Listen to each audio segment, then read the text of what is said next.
Hello. We're waiting for the tea water to warm up. So apparently there's some streamer named like Optimus Prime Gen or something, and I was stopping by his stream, and apparently that guy knows how to read, unlike many programmers, I guess, because Autobots get a reading module installed. And so he was reading some stuff, and I was like, that stuff's kind of old and could be updated. So we're here to update our pup date. You know what I'm saying?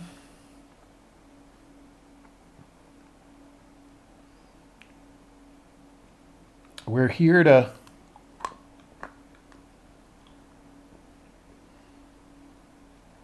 do the thing.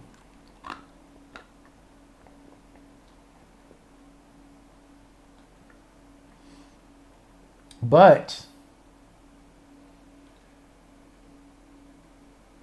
I have tea water. Oh, there's a short. Let's see the short. What is the short?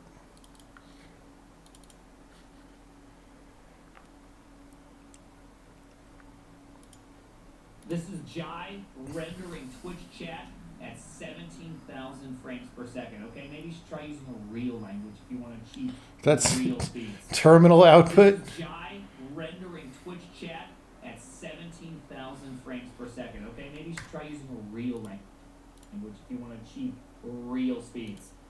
Yeah.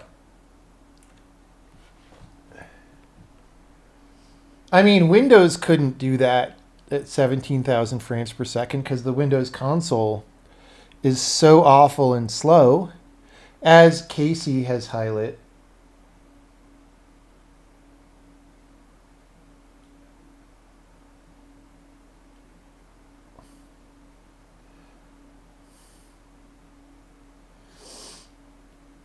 Anyway, I'm waiting for the water to finish getting filtered. Then I have to put it in the teapot, and then we have to increase the temperature of the water, and then we will work on this.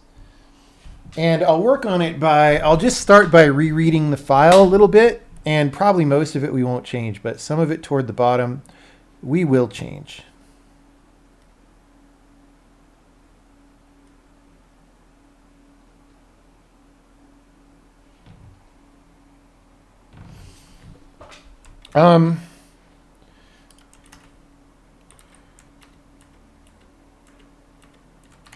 But so while we're waiting for the water to happen,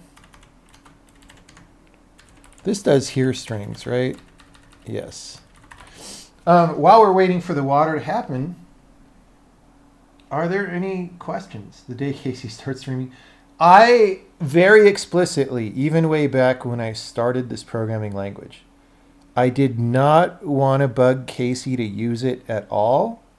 He's not even on the beta as far as I know. Because I just don't want to derail him from stuff he's working on. So, yeah.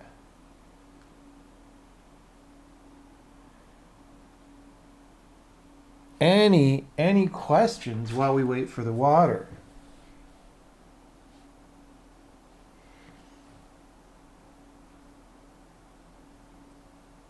Okay, yeah, I mean, if he's waiting for this, that's fine. I mean, the thing for Casey is, again, I mean, he really can't switch, even if he wanted to. I don't think he's following this language very closely because he's busy, but even if he wanted to, like, he's doing all this stuff, the point of which is to share with people in the public, right? And have them be able to do it. And as long as it's a closed beta and you can't even download a binary of the compiler, then that just means people who do that kind of stuff, like Soding is the same thing, right? Like, he wants people to be able to reproduce what he does on the stream. And so you just have to do that in publicly available languages. At some point when we push the button and make this publicly available, then we'll be good. Would it be possible to add more metaprogram examples? Like what?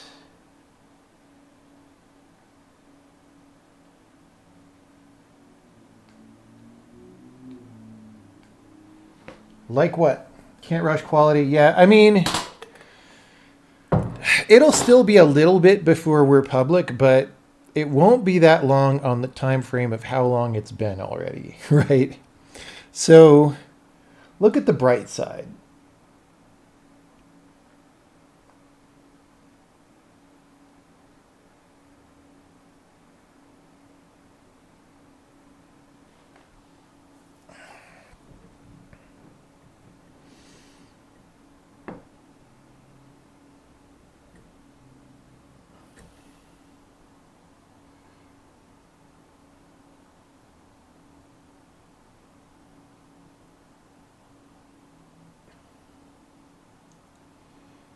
Buff 1024 U8 equals basic.talic 1024.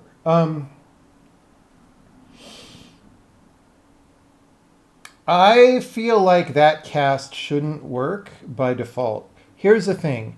That cast probably didn't used to work, and then it probably started working by accident because we did some other stuff. So, like, that should in principle not be possible without a force on the cast, because the result of talic is pointer size, which is way less than 1024 bytes, right? So the question is, why did that cast work? It's probably just a bug. If someone wants to email that, I would very appreciate. And would look into it.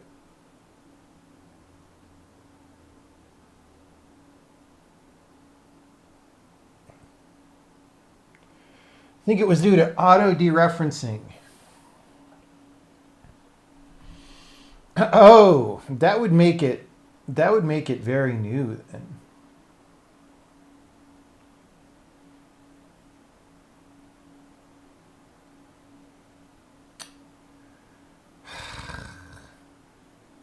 Like, did I actually turn on auto dereferencing for everything? I was going to do that, but I'm not actually sure if I actually did that. Did I do that? Because otherwise you shouldn't auto dereference.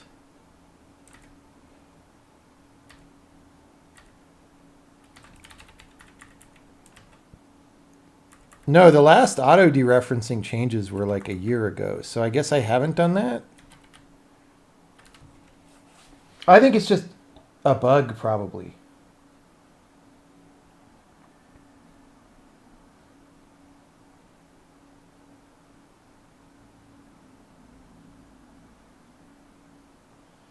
Doing any collab with Prime? I mean, we do very different things, right? He's a pro streamer and YouTuber. I make video games for a living. So there's not much actual crossover between what we do. So I'm not sure what a collab would be. Memory leaks in 011. Yeah, no, that's intentional. I just didn't want to, like, because that file's just talking about allocating, I didn't want to cloud the discussion by putting freeze in there. He wasn't sure if it was implying that new had some sort of auto magic. Yeah, then maybe we should say something.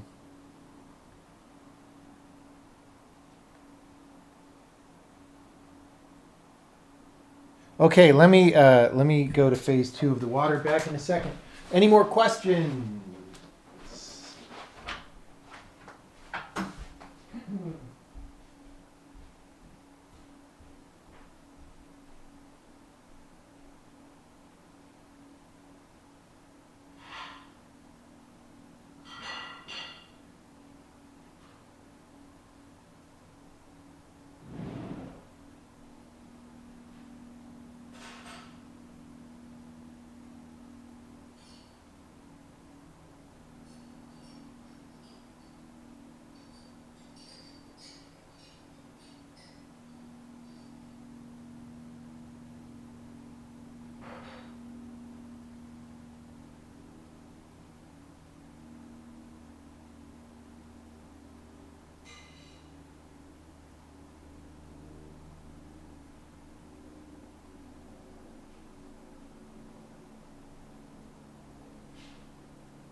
Water is heating.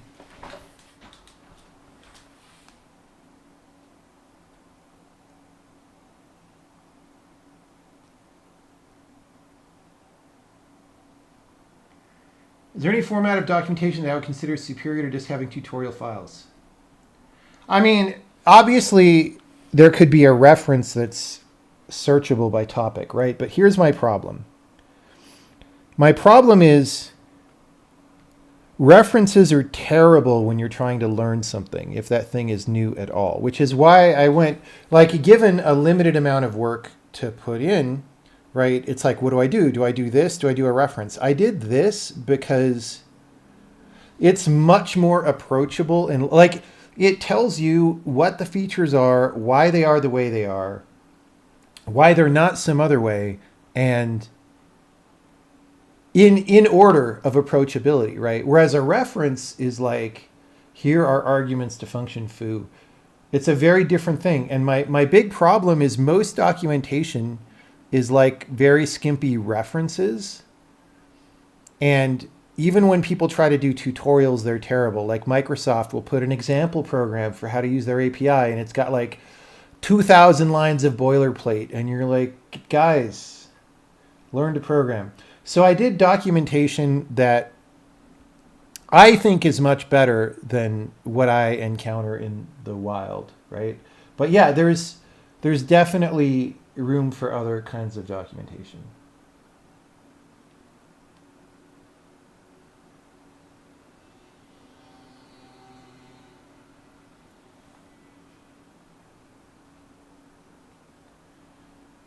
Yeah, if I was going to start a new language, I would probably skip the C part now. Although, when you are compiling to C, the benefit of that is you can the output is text, and so that's easy to debug.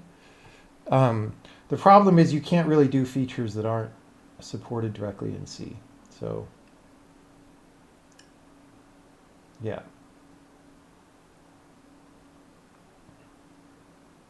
Can't you just write a function instead of custom operators? I mean, yes. On the other hand, when you're writing math code, you really want to be able to say plus. Like, it just sucks to be writing equations and not be able to say plus. And that's not very purist of me to say, right? But like, it's just when I'm doing a bunch of vector operations, I want to say plus.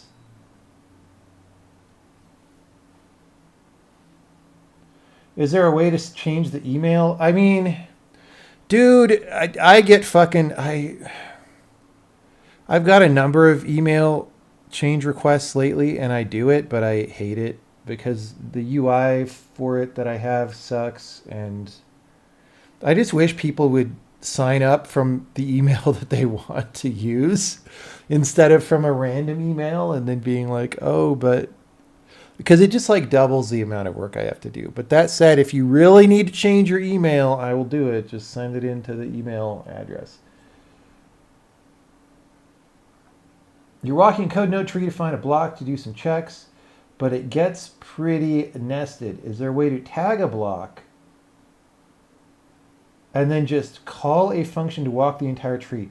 So if you look in modules code visit, this is some stuff that we can expand out, but there's modules code visit, and there should be a visit.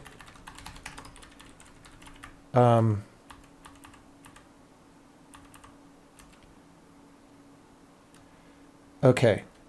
So you could call visit pre and post order, right?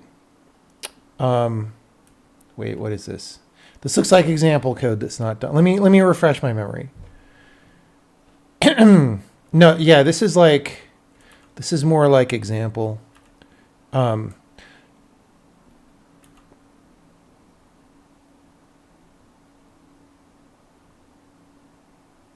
That's not filled out.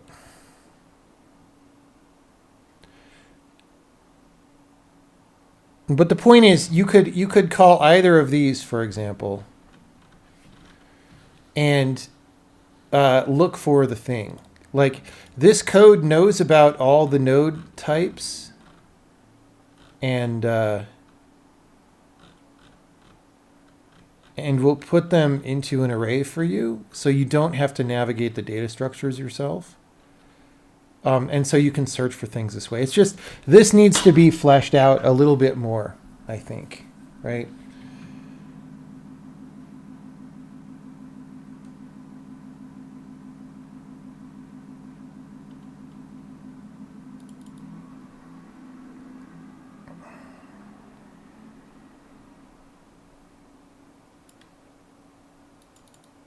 But I think if you call this function, you can just pass some code in here, or it's a macro, but you can just pass some code in here and it'll do the thing.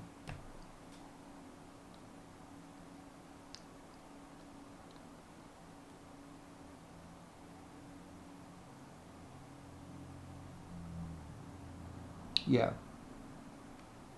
But what I would like to either turn this module into or make another one, but this is pretty small, so maybe we just expand this one, is I want you to be able to have like a code struct with some kind of a thing at the leaves that represents something you want to replace. Like maybe it's a call to some dummy function, replace me, right? And you could have, the argument could be some identifier of what the location is.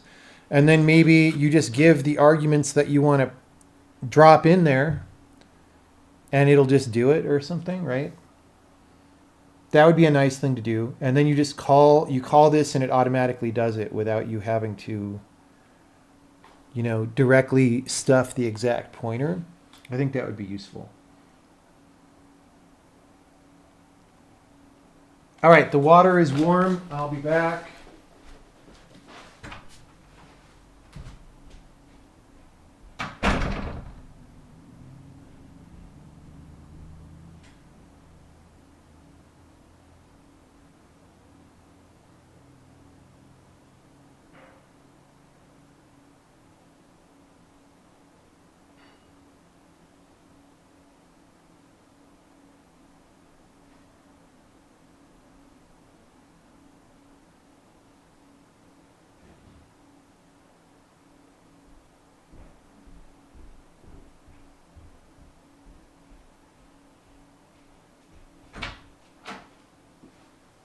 Maybe this tea will be disgusting. I don't know.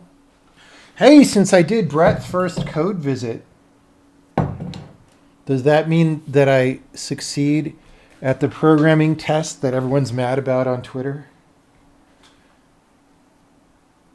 Do you have any plans to monetize the language? Yeah, maybe. It would be nice to make some money back for it. The question is how. I don't think a book would necessarily do it. But maybe some kind of other support contract thing. Yeah, that'd be fine. We're just, we're still trying to get the language to 1.0 first, right? Okay. Let's go to here. Okay, so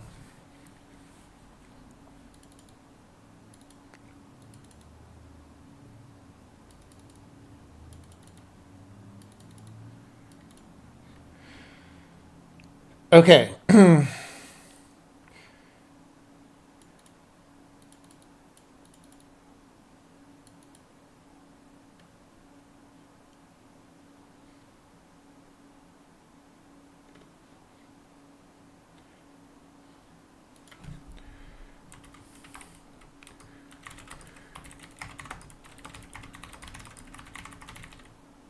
So this is weird that we do this and we don't print the result.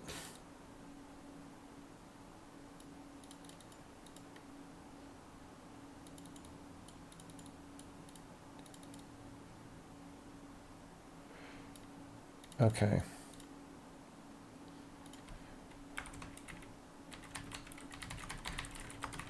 Let's just do that. I think if we print the result, it's just easier to understand what we're doing in the file. Yeah.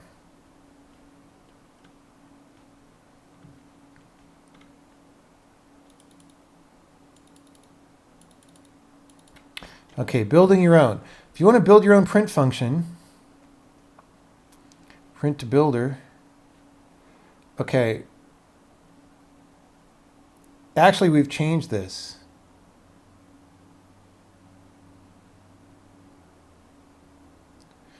Right? So we have an overload of print that does print to builder. So let's just change this.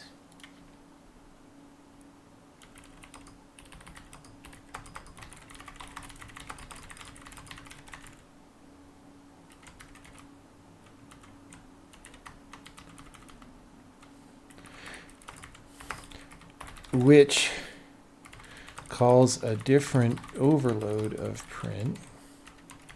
Later, builder to string to get the output. Print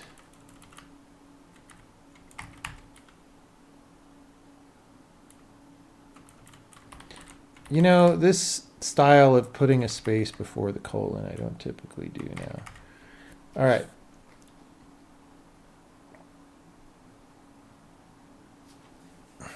So we're just going to go. Oh, there's only one. Okay, so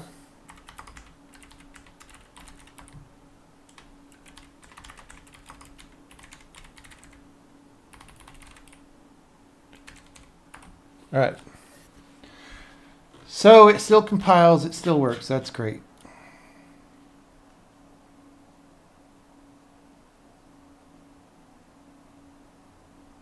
Still using old swap macro. Yeah, I mean, the thing is, using the assignment version is better in simple cases, like if they're one-letter variable names. But for something like this, you would have to write this twice to do the swap, and that's actually sucky. Yeah, capital swap isn't deprecated. Why is it capital? I don't know.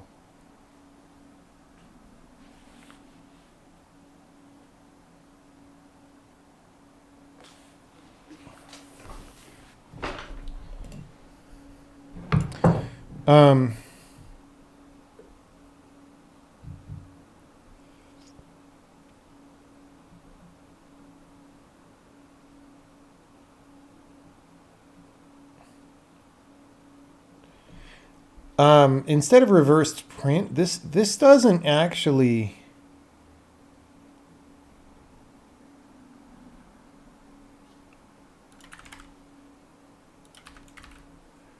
Okay, let's start before we forget. How to 008 018 print function.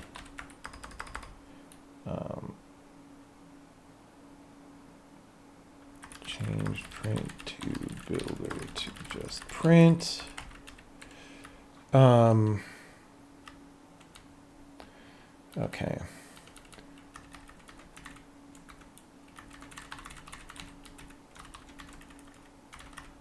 Okay. Is this tea ready to pour yet? Let's see.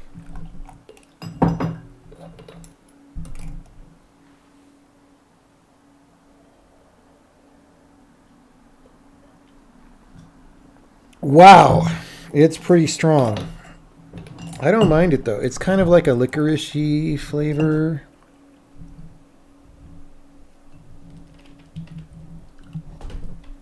All right. Well, see how this goes.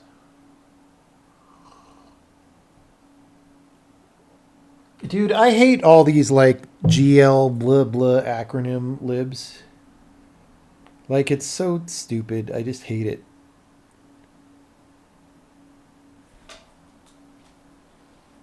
Let's also have two of them that are pronounced the same. Let's have one called glue and the other one called glue. That's great. Wonderful design. They do totally different things. Let's just name them the same. It's so stupid.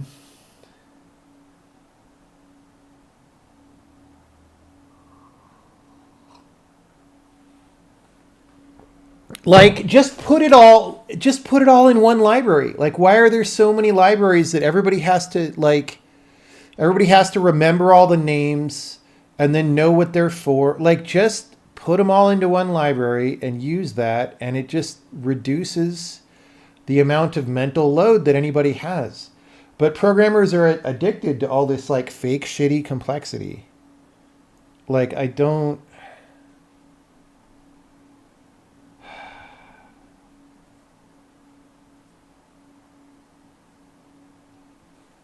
It's crazy. Fake complexity is job security. I mean, maybe, but there's so much real complexity that is also job security. And you get paid more probably for real complexity.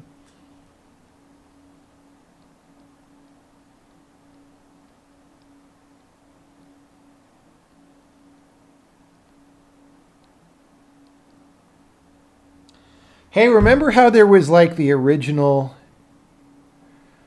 I forget what the emote was on Twitch, like the Poggers emote or whatever, that they canceled for some reason? Because the guy was Hitler or something? How bad was that? Was the guy actually Hitler? Because like we could just submit that as an emote for this channel and then people could use it, you know?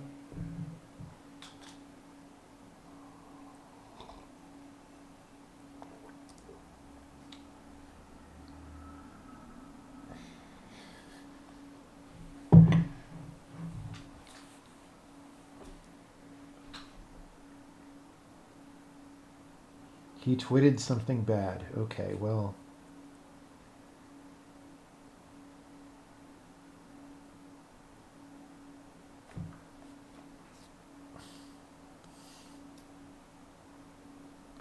Because he supported the capital thingy? That's why?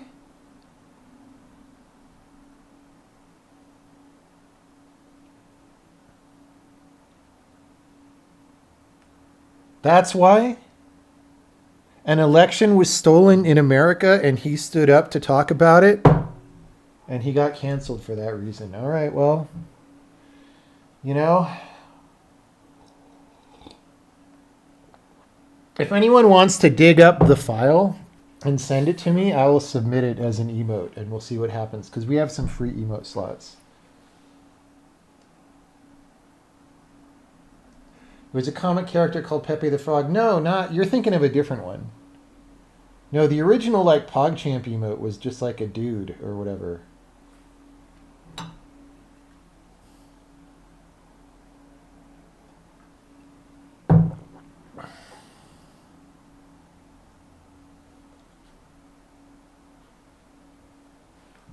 Wikipedia has it. Wow, that's very high res. All right, we'll see. If my Twitch account gets banned, you'll know what happened. Let's see. Okay, I should be working on the docs, but let's do this right now because you got to do ideas when they hit you, right? So how do we do it?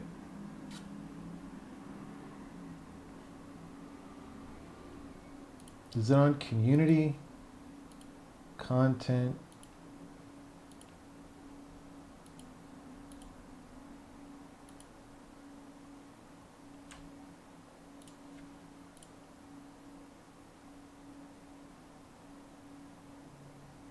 Wow, he got canceled for that? He got canceled for that? Off Twitch?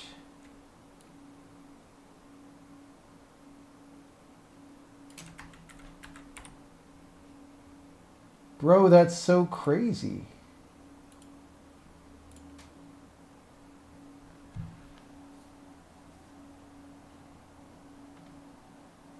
That is so crazy. At least Doc got canceled for something real. Maybe.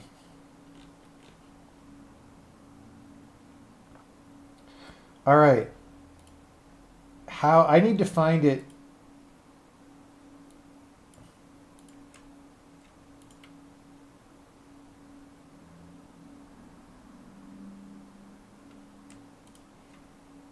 Creator dashboard. Like, why in the year? Okay, emote. Customize your emotes. Ah, they have added a search. All right.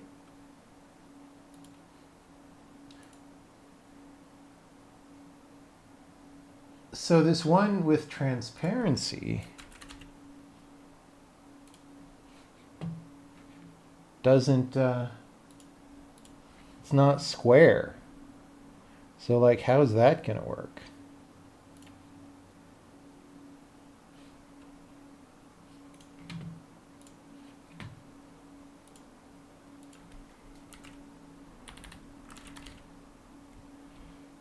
So we're gonna have to whip out Photoshop, and we're gonna have to select, I don't know, how tall is it? I don't know how to use Photoshop at all, but we should be able to.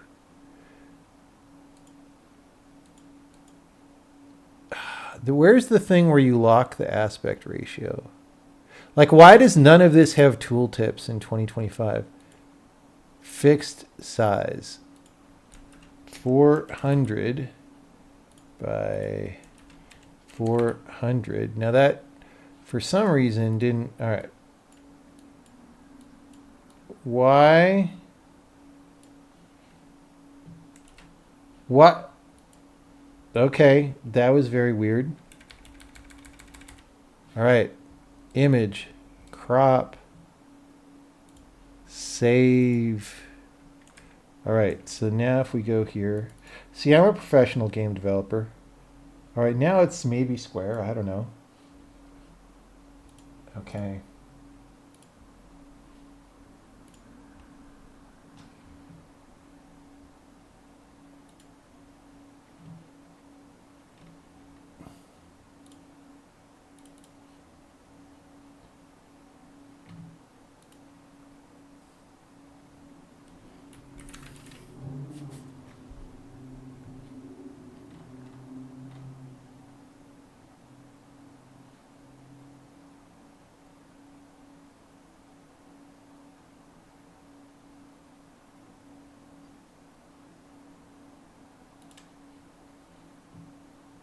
All right.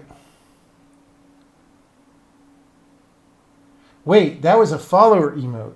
Follower emotes are a new free tier of emotes that let you grow your community by giving you viewers.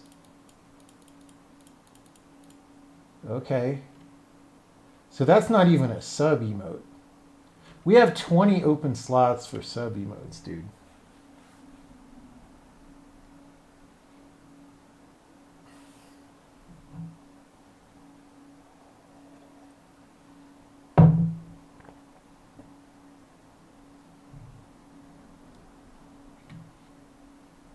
Yeah, well, it is a follower emote. So I don't know.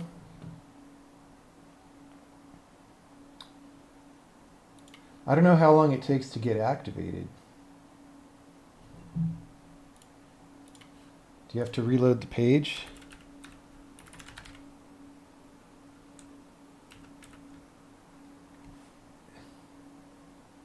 There we go. There we go.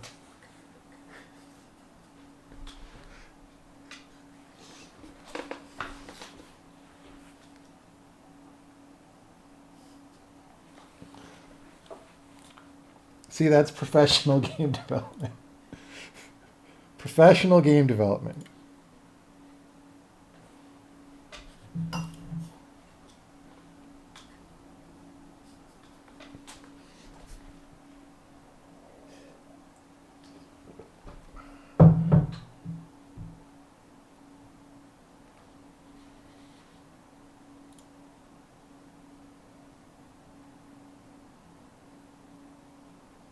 Wait, that tweet that you linked, is that even by this dude? He looks really different. He's got a totally different haircut. It's hard to tell in the small icon. All right.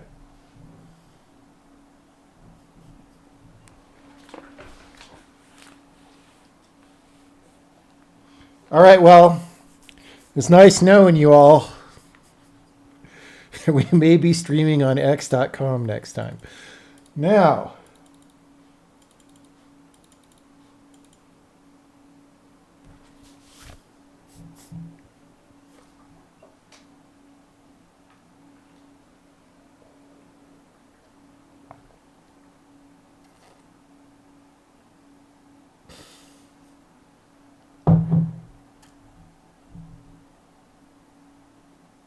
send patches for Unicode and crash fixes. Yeah, I'll try to get to those.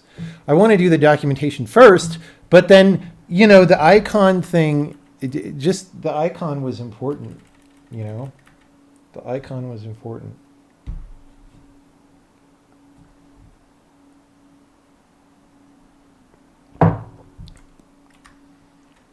Okay.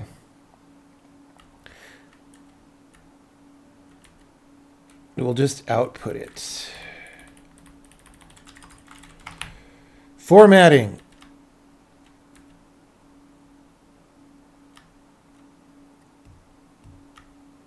Okay, values out of order.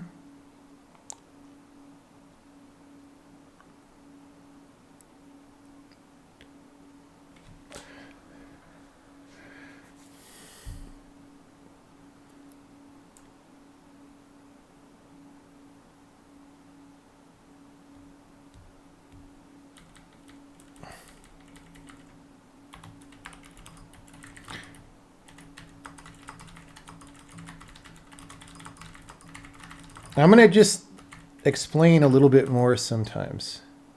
Below, but it goes second in Japanese.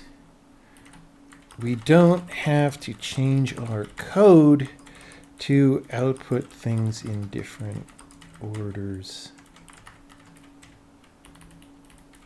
for different languages. We just change the string by swapping the program's string table from English to Japanese. Okay.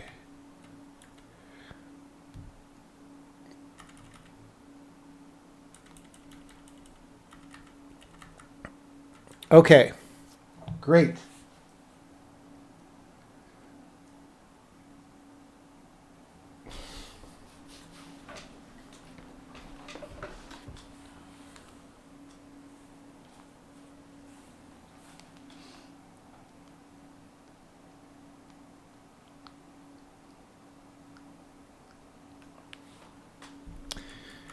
Using an argument index that's out of range or providing too many arguments are all different kinds of commonly made errors. Let's just say are all common. Sometimes I'm a little too verbose.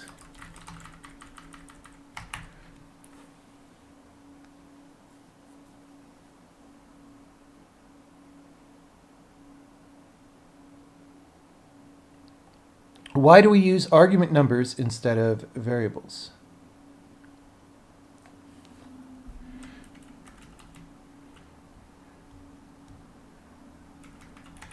The default meta program will catch these mistakes at compile time.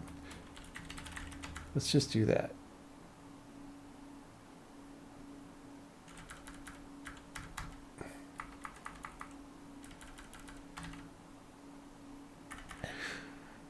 Why do we use argument numbers? Let's just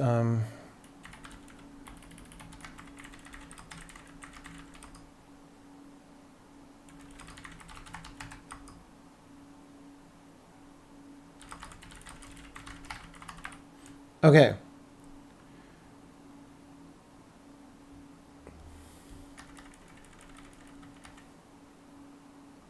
First,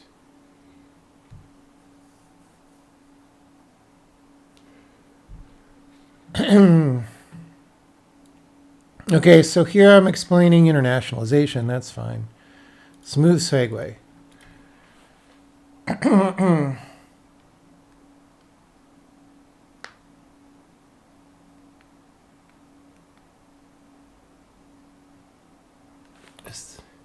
Is to communicate the type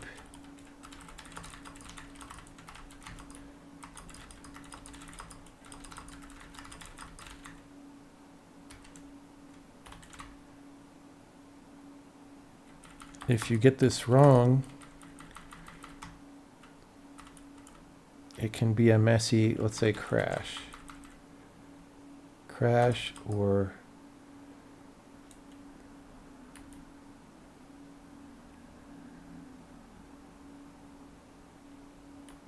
let's just say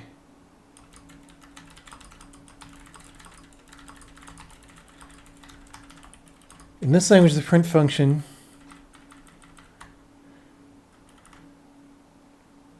just knows the types of all the arguments you pass, so that kind of error can't happen.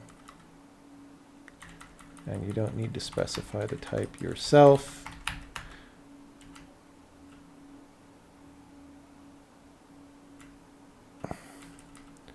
Another reason we don't put format details in the string, control formatting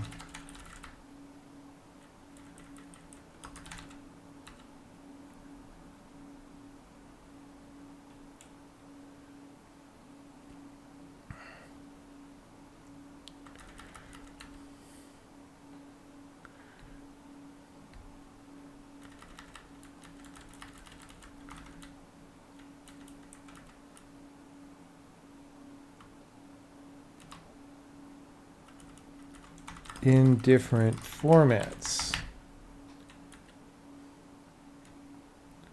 Okay, this is all fine.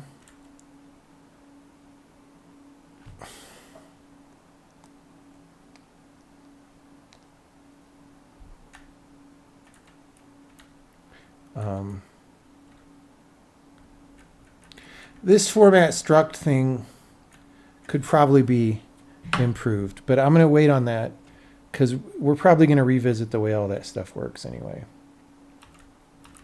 Okay, print.escapes. This is the part I really wanted to edit.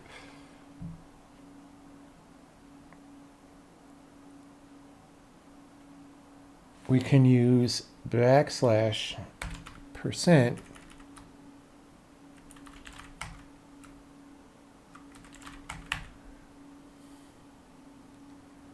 okay.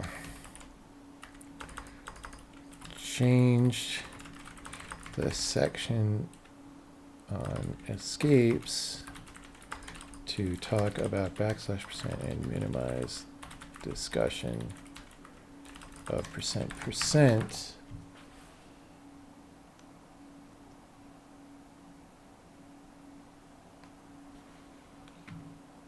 Does the Japanese string have only one parameter? No, it has two parameters. If you go back, there's one there and there's one there. It's the same.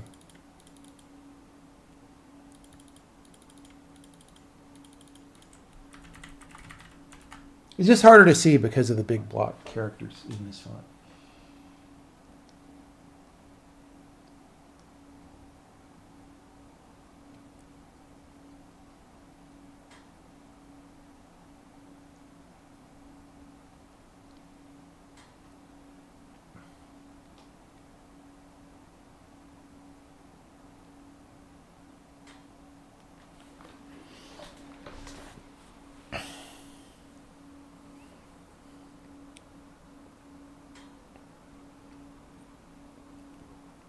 Okay. So first I'm going to edit the code. Well, no, let's just go through.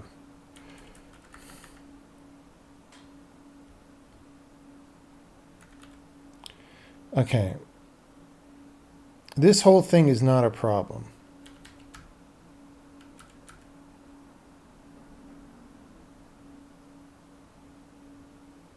Okay, we're going to put a no check in here because this is a different discussion. We still want to do %0, but for a different reason.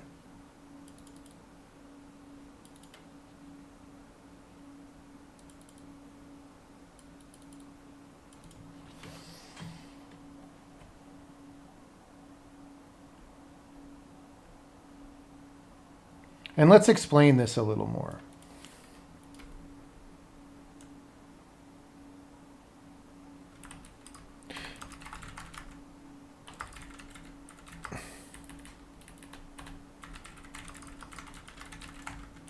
Okay. Okay. So here's what I want to say here.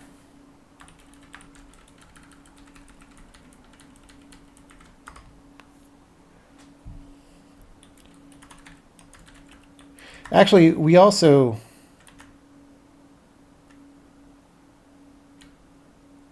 see, here's this discussion. Let's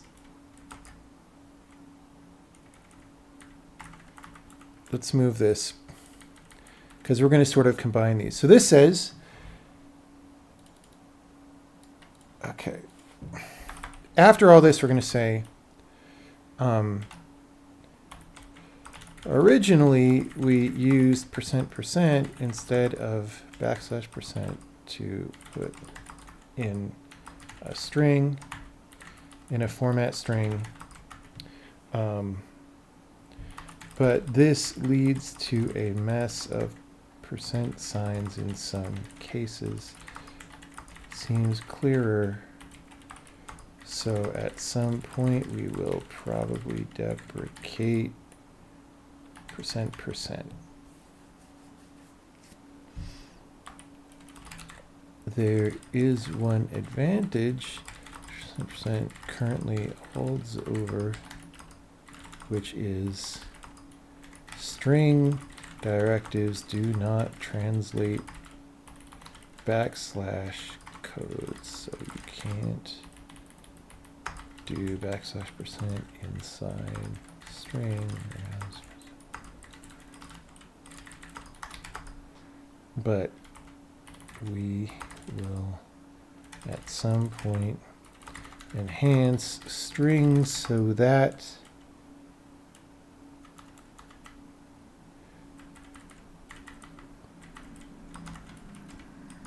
you can parse subsets of escape codes if you want.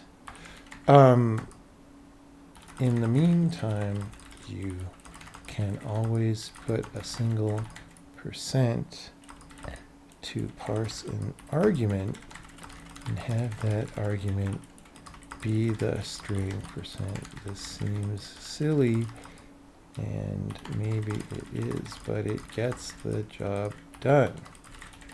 Boom. All right. So that's the end of. Sometimes I just want to write things out of order. You know how it is.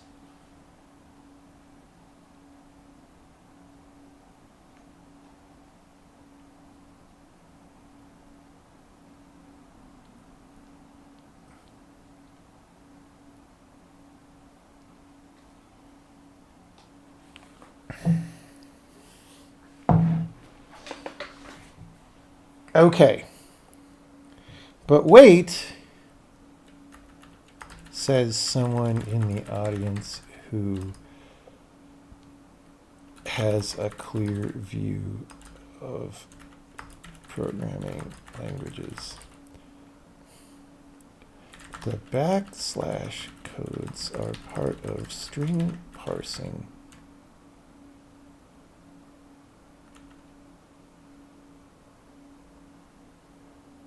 So they are already processed by long before the string gets to print. How does this work?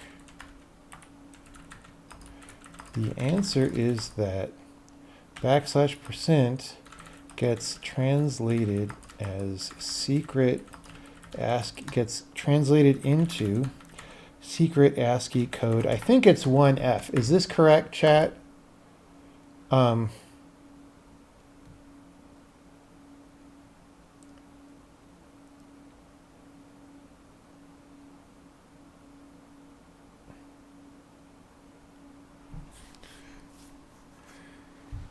When print sees secret ASCII code 1F, it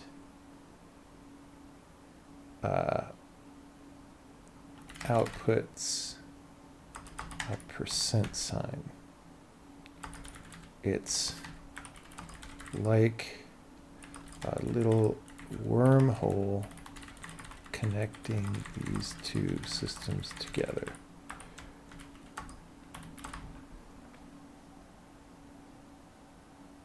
One F is correct. Let's put a little example. String A.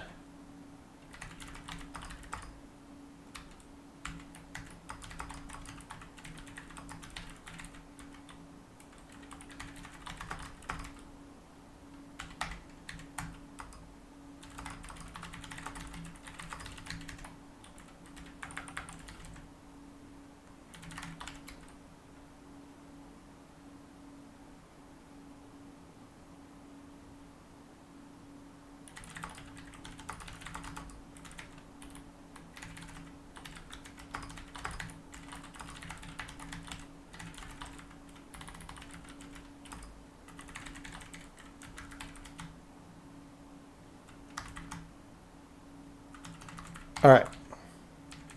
So value. We haven't delivered value, guys. Okay. What line is that?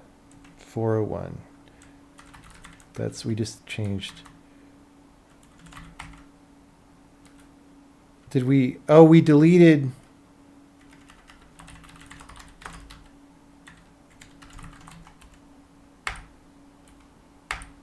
All right.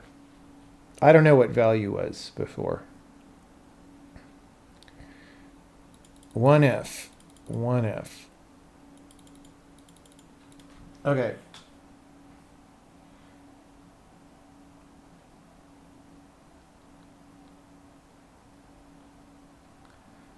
The unit separator control code, what would you want for that when printing? Yeah. I mean, I feel like somebody could probably do enough research to figure out what this was actually for in history. But I feel like it was like if you have a digital spreadsheet that stores everything as values less than, 127, that you would use that to delineate fields of the spreadsheet or something, but literally nobody would do that now.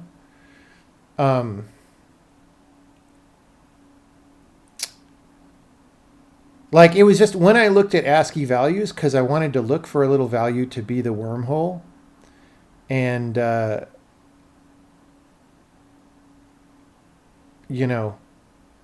that seemed like the best one to pick, but we could always make it a different one. Cast it to a char. A char is just an integer, actually. It's the highest valued control character. Might have it in there to tell apart printable characters from non-printable ones, but yeah, I mean, here's the thing. If you want to print that character, you can. You just would do it by inserting it in print.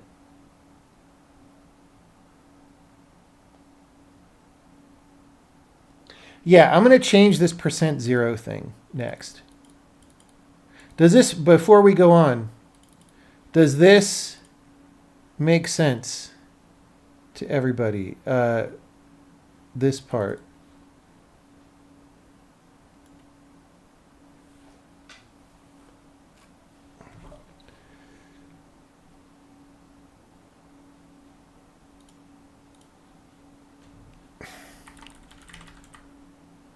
Let's say compilers.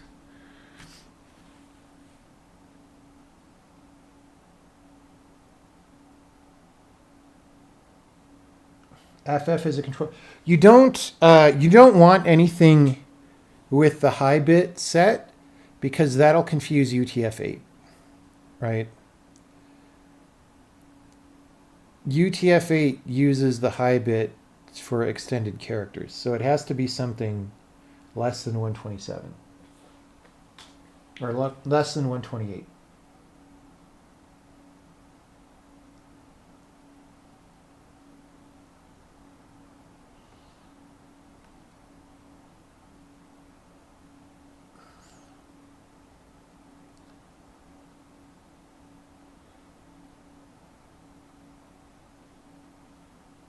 it's clear this behavior only happens in print. Yeah.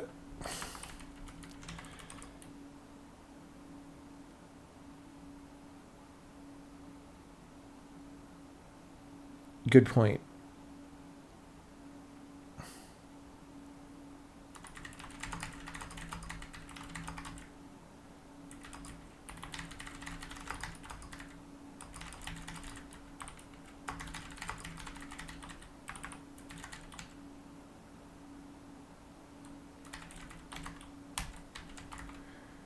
Like that's, we can,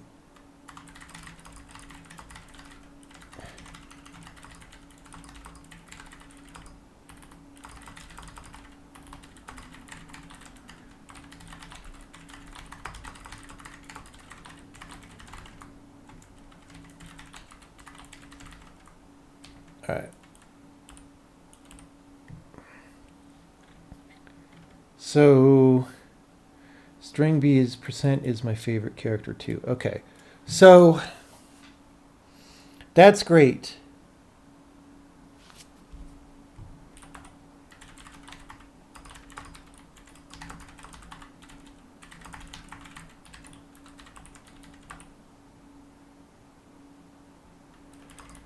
If we do this without the backslash, the percent will mean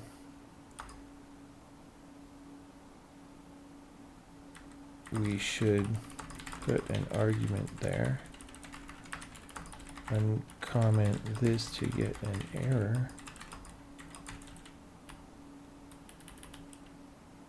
To get an error as we did not supply an argument.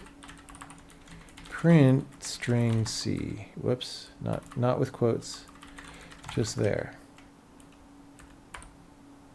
Oh. Oh, you know what?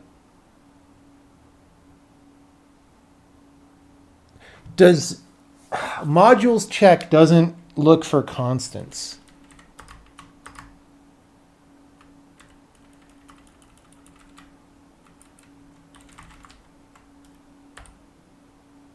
Oops.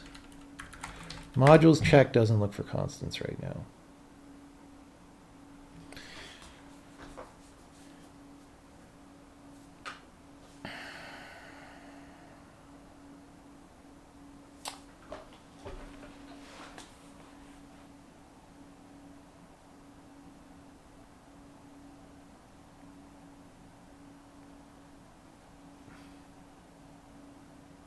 No, plug check is default. Every program gets compiled with check. That's why this happens.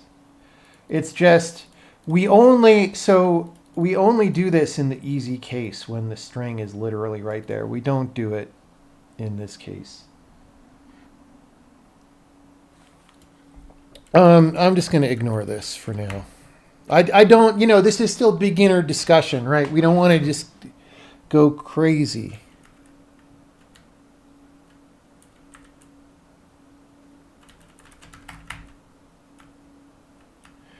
Okay.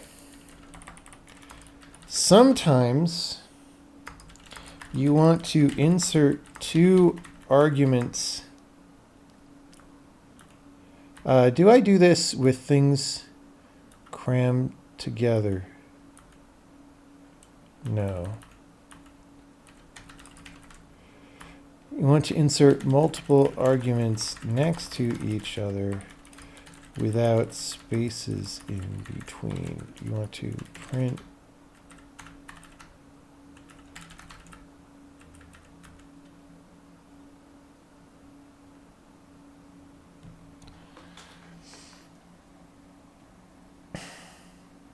in the future,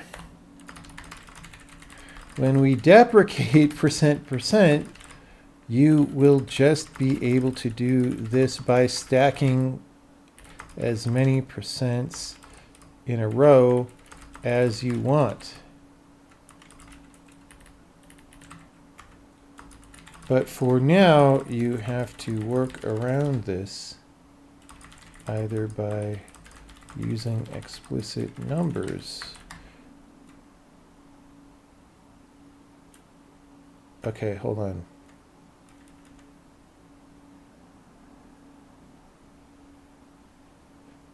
Yeah, okay.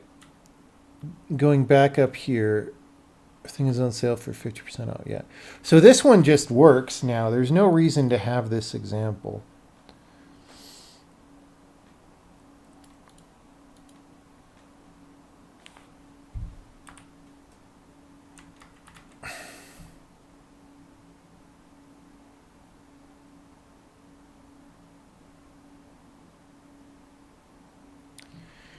Um,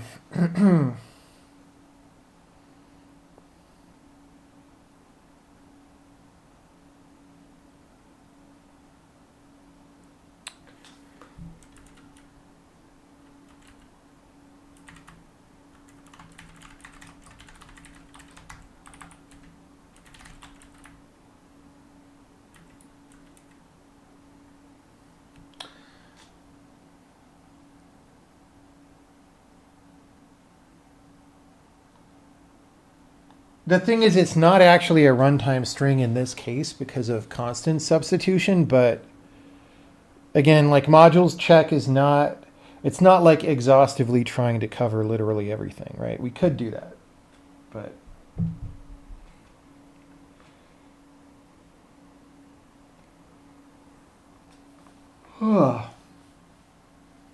anyway, so I'm getting a little confused by all the different things that we could do here.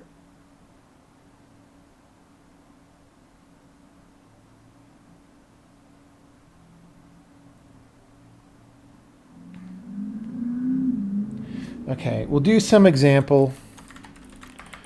Or let's just do the flow of the logic of the thing.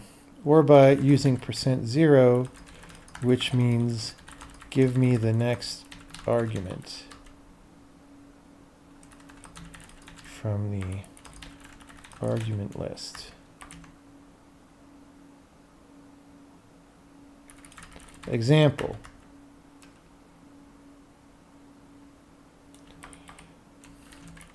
You can also use %0 in the case where you want to put a number inside the string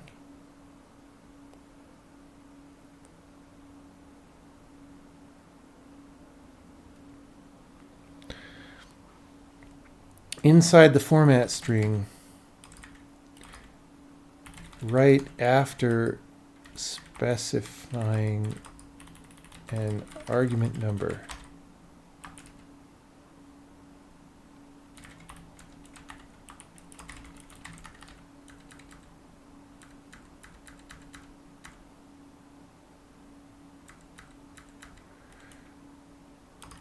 Okay.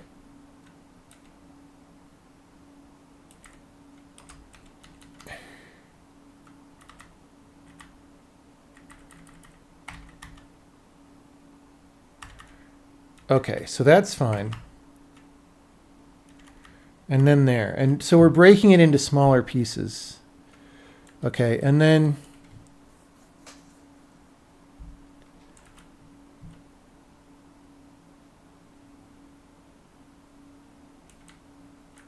okay. Actually, this is not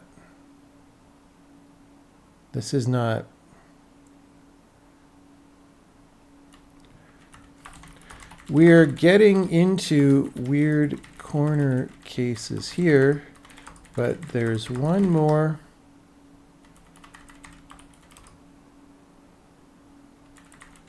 tweaky format escape %00.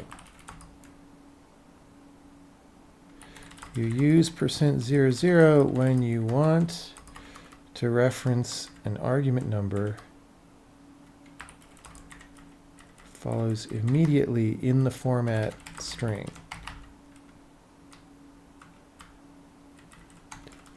Just collapses to the empty string, allowing you to put a barrier between the argument index and later digits.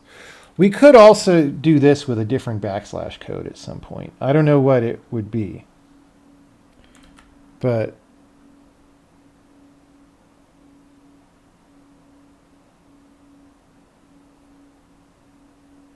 okay.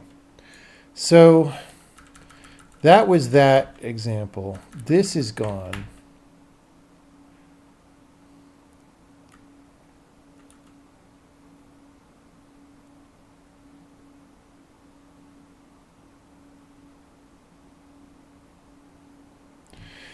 That says to use argument 69. Oh, it's not called base name.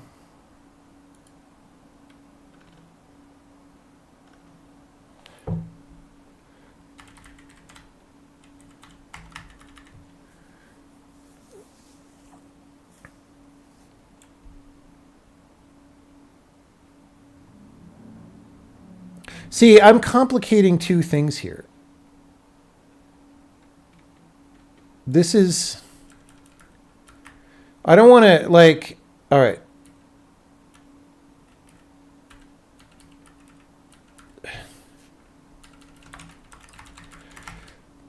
We're going to go back and redo the earlier examples in a bit, but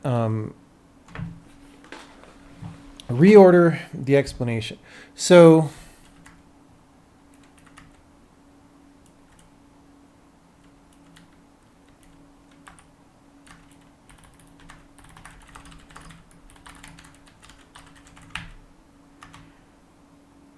So ignore, yeah, like why did I do that? I don't know. Maybe I had been doing something else and then changed my mind.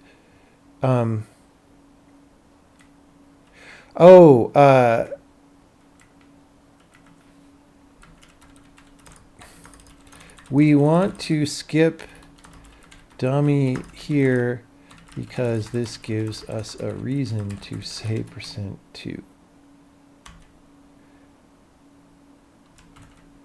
That's why. But we're just going to call these different... It's like less confusing if we say dummy, I think. Okay, my favorite wrapper is whatever.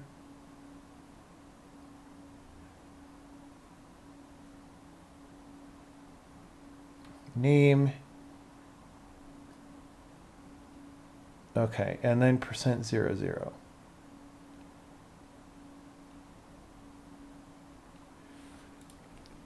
Name followed by 69, but then the format string would be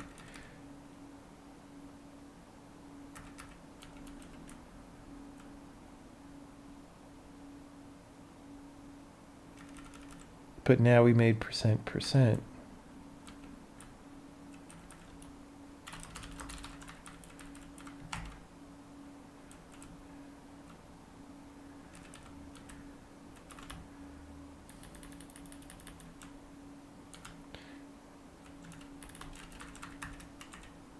We can't.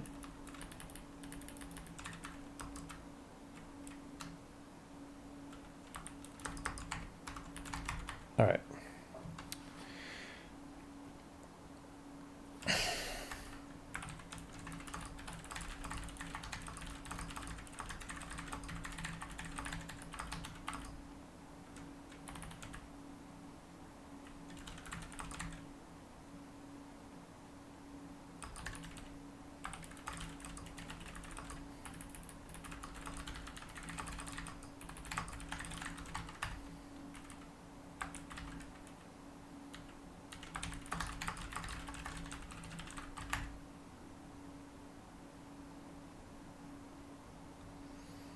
Okay. Yeah.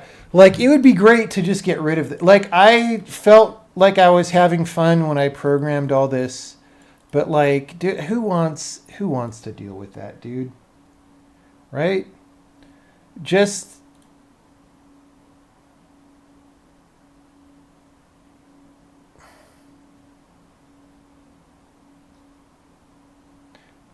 Oh, actually that wouldn't the %00 wouldn't fix this, actually.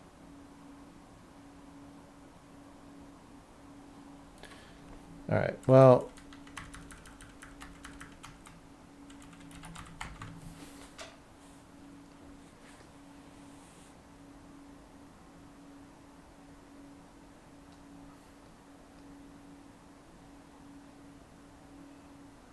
yeah, originally I had Takahashi. Let's change it back to that so that people get it. so that people get it.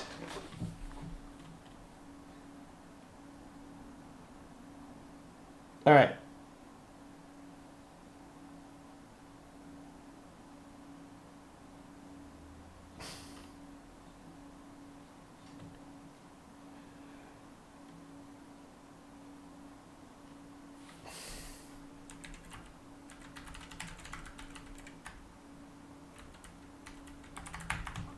We needed another smooth segue here.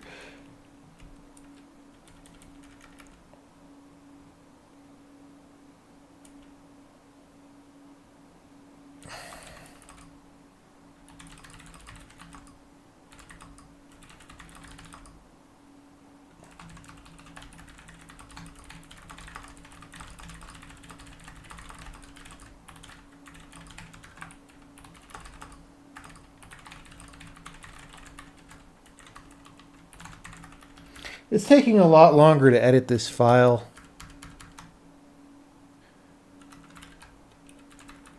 than I wanted to.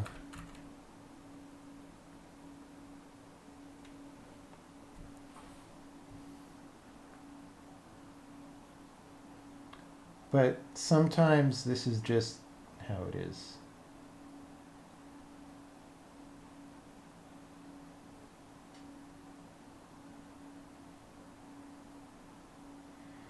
Introducing Katamari Damacy at a game conference, which was a delightful anime crossover. Why is that an anime crossover? Did they make an anime of that? Did they turn me into a weed posthumously?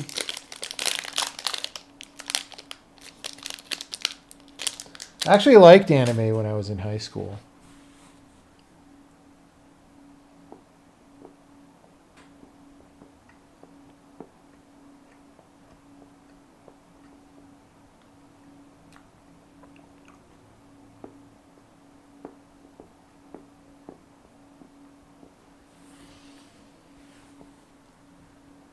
Na na na na na na na na na na na na na na na.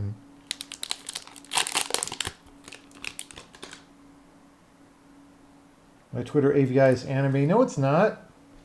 It's got normal size eyes.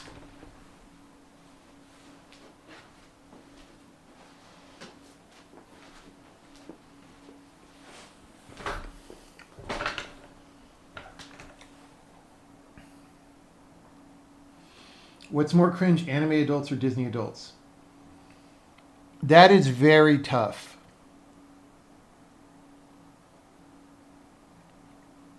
That is very tough. I think it depends how far into anime they are.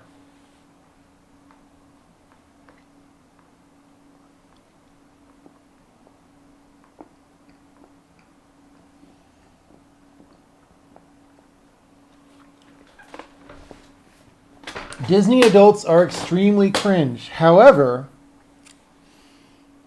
some anime I would actually watch sometimes. Not most of it anymore, because I'm an adult now, but some.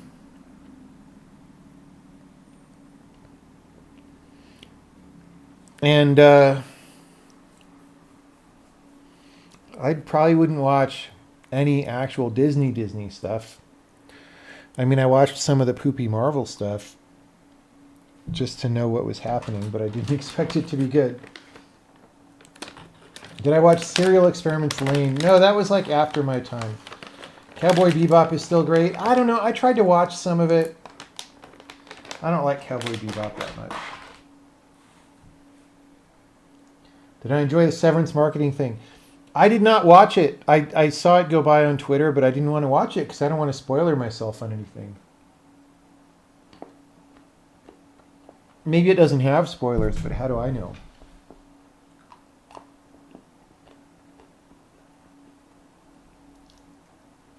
Evangelion is a classic. Yeah, kind of. Like Ghost in the Shell is one of the things I sort of watched when I was in high school.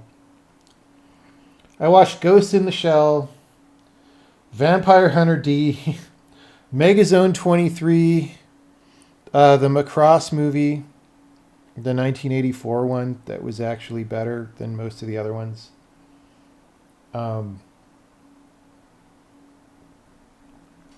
Did I ever watch Standalone Complex? Yeah, I just don't remember it that well. Akira. Everyone watched Akira. That was a little more.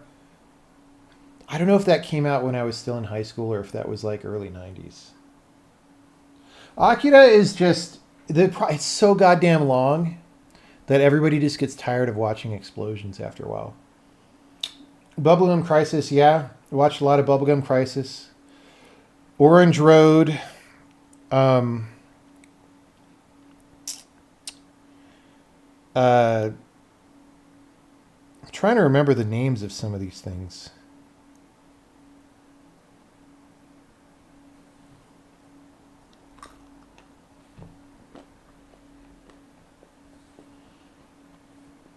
Akira is a masterpiece in some sense, but it's also 20 minutes too long.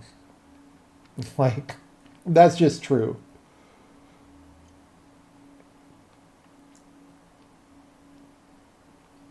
The Boy and the Heron, no, I haven't seen that.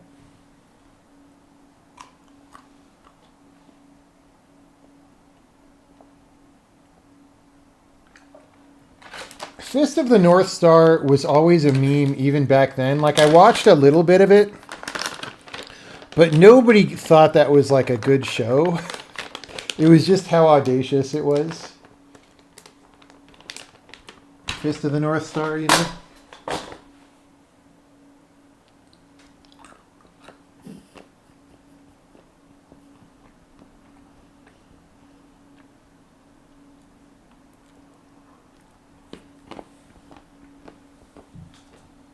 Oh,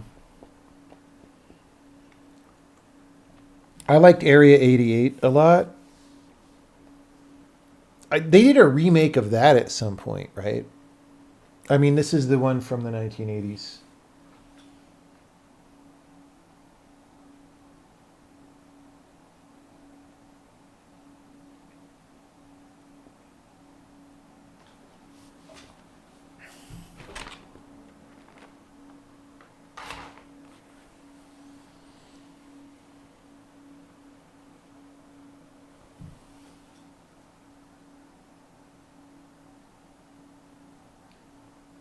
Is Fist of the North Star Kenshiro? I don't know what Kenshiro is.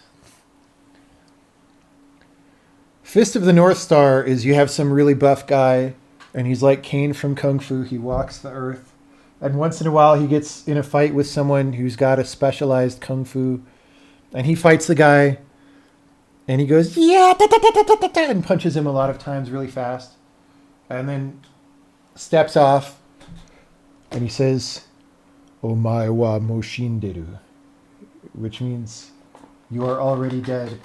And then he's like, you have 30 seconds to live. And then he walks away, and then the guy like explodes 30 seconds later. It's it's really stupid, but you know, that was anime. No, it was longer than 3 seconds.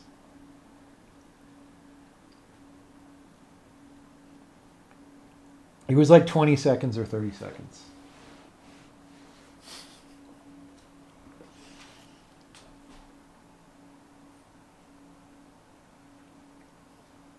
I'm fond of it.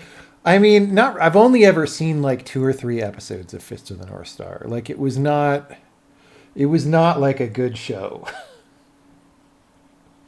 It's just the idea is so goofy.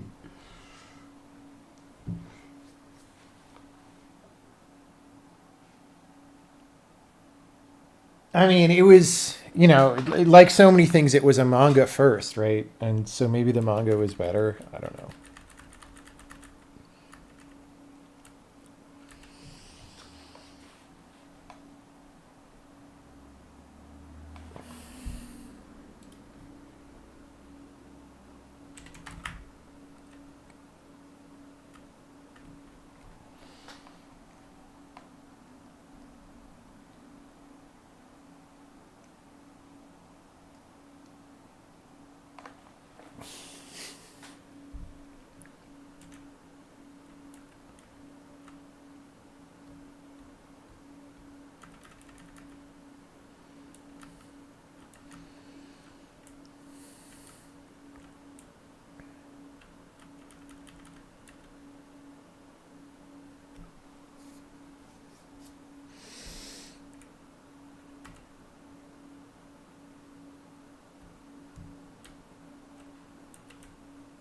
Okay, so let's go back to our no chat. This is taking a lot longer than I wanted. Okay.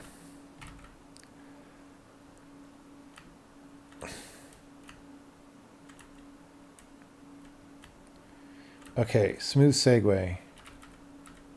Wait, was that it? Oh, example. I had comments saying example here. All right, we got to fill in these examples.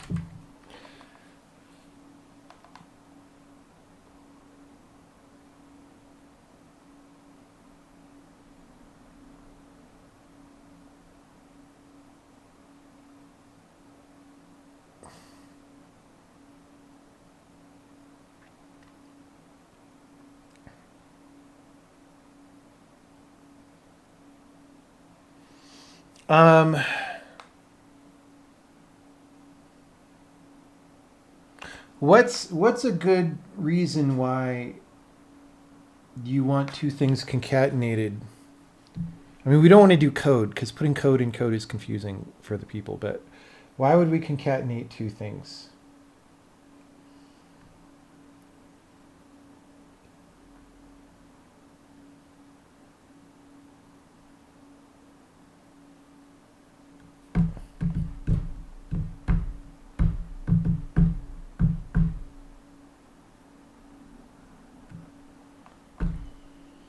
CSVs?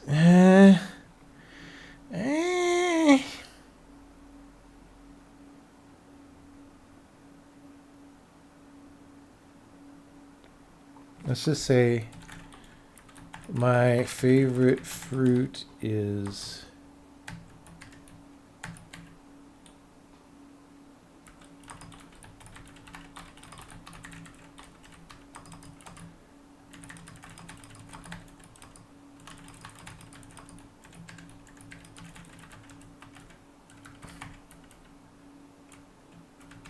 melonberry.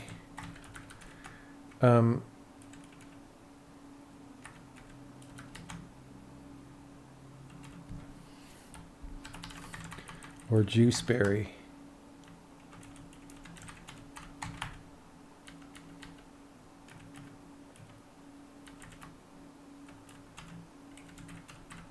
Okay.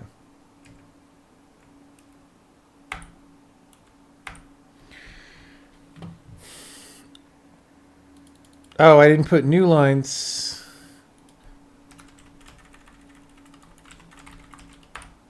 Juice. Oh, I gotta recompile. Juiceberry. Okay, our fortunately, unfortunately, let's put some spaces in there.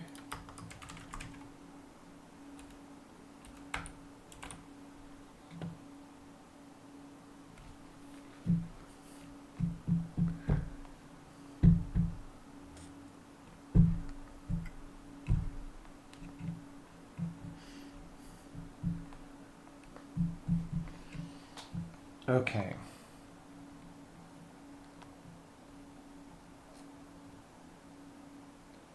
So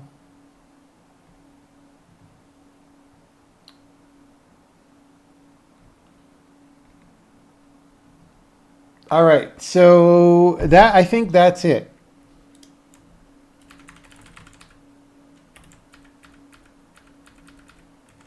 All right. Cool. So let's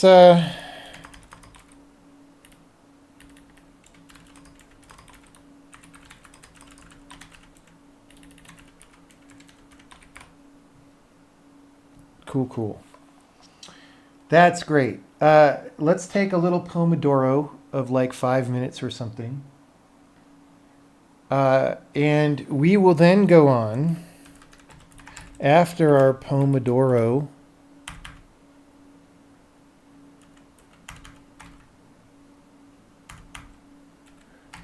Oh, actually, we want to do this. This is going to be a small thing. But then I think the other thing we want to do tonight is document the comma.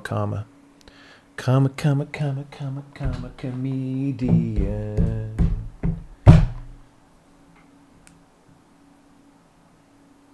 Okay, back in a minute. If anyone has serious technical questions, they can feel free to ask those. I'll be back.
How many European cores? All of them. I haven't rebooted. Although I'm getting a really annoying pop-up every day from Windows telling me to reboot. Would string interpolation be feasible? No. No, we're not doing string interpolation for reasons that we mention in that document.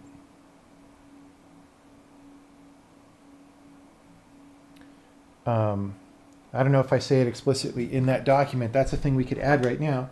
If you do string interpolation, then code will break if you try to internationalize your string. It's like retarded. It's the worst thing ever.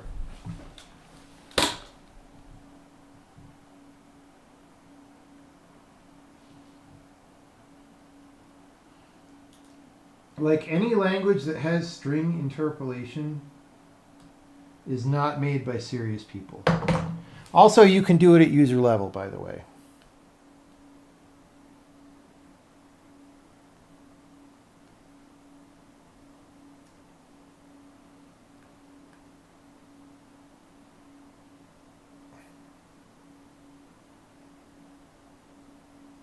What if you won't internationalize and just want something quick? Then somebody will have, like, we did string interpolation as a macro example at some point. I might have thrown it away.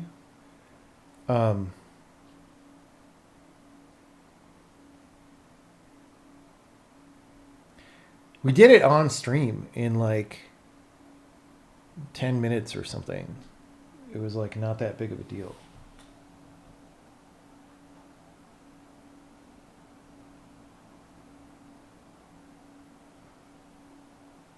Most programs don't need internationalization. See, here's the thing. Again, I've said this many, many times. Most programming languages fall into the trap of making easy things easier. We are not doing that. This language is about solving the actual hard problems and making sure that you don't get trapped in situations that make, shipping serious software difficult. All right? So like if you start down the road of doing a bunch of string interpolations, at some point you hit the problem that now you have to clean all of these out of your code. And it sucks, right? So just don't go there. like internationalization anyway, it's going to be like you practically almost can generate good strings to internationalize now for free. You don't even have to pay someone with, AI.com. So that maybe even means more people will do it. Like it's the wrong route.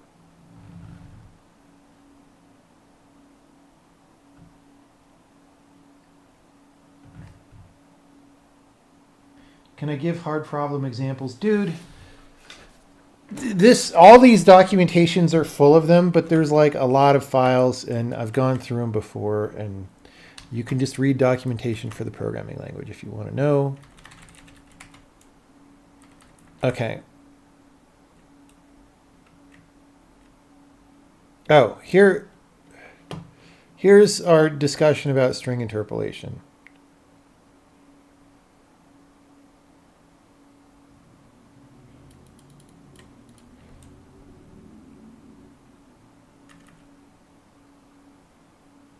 Yeah, no, I explain all the internationalization stuff here. We didn't dwell on it because, yeah.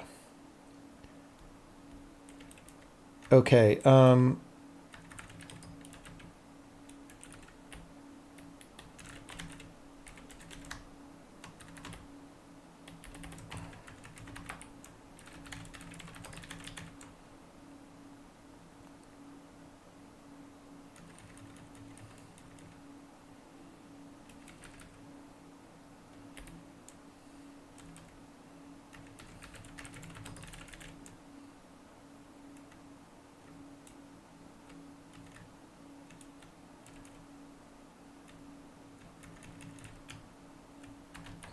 You can make any of these functions write to the standard error channel instead.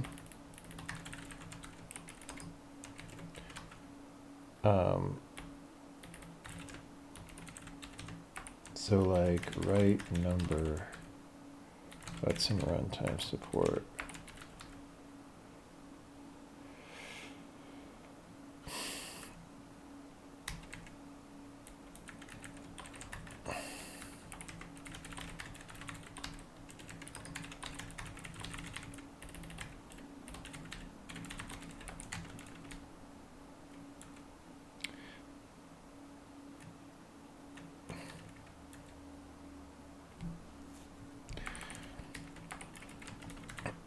You can read modules runtime support to see the definitions of these. That's all.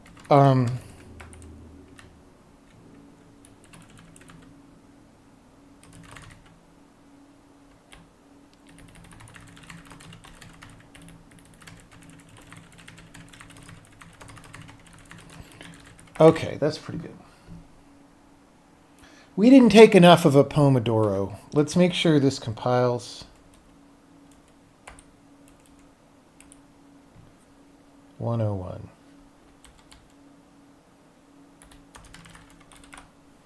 Okay.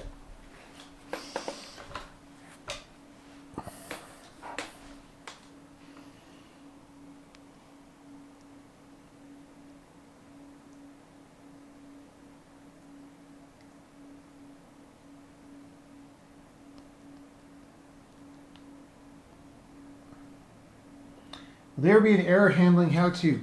That wouldn't be a terrible topic, but it's probably pretty short. How you would recommend error handling with multiple error states? Just make an enum for all the error states and return that.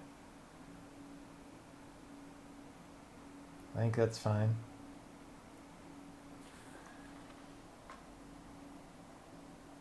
SOA AOS got taken out because it wasn't actually a very good idea.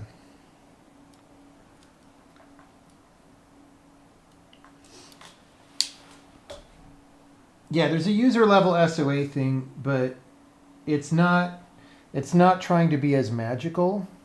Like there was a way that the original feature was trying to be very magical and would rewrite functions for you and stuff, and it just turned out that was just kind of a bad idea because it wasn't that useful.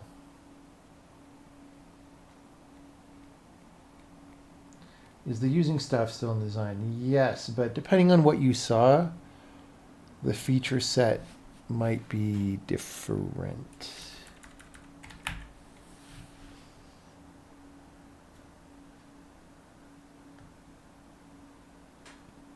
Didn't know it was new. Yeah, it got taken out like 4 years ago or something, or even longer. Relative pointers are out too. Have I missed them? I have not tried to use a relative pointer a single time. These things, like, on the one hand, I guess you got to explore the feature space and all that. But on the other hand, I wish I hadn't spent all that time on those things. Do I think I'll ever guest at MagFest? I don't know. I don't know anything about MagFest. Do we have a for else loop? No, there's no else. I don't even understand what else is supposed to do. It doesn't sound very obvious to me from just reading it. So, like, if I can't understand from reading it, what is the behavior of else supposed to be? I guess it's like if you don't break, then it does it at the end or something.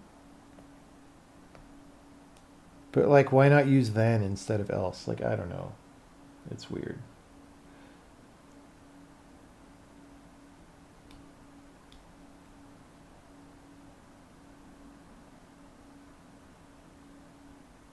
Music and gaming festival. Well, I don't make music. I mean, I've heard of MagFest before, and I guess it's been getting bigger over time. It's just I don't know anything about it. That's all.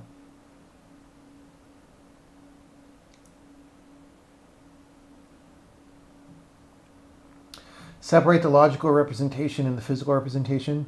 Yeah, I mean, for some programming language, that would be a good idea. The thing is, this was cementing its identity as a low-level programming language where you're very explicit about representations. And so it was at odds with everything else we were doing, and it also just wasn't that good, honestly.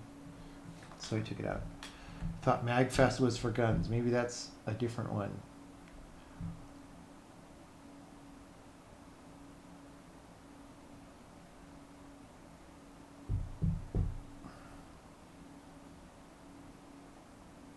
A lot of new programmers don't know how to use continue inside a loop.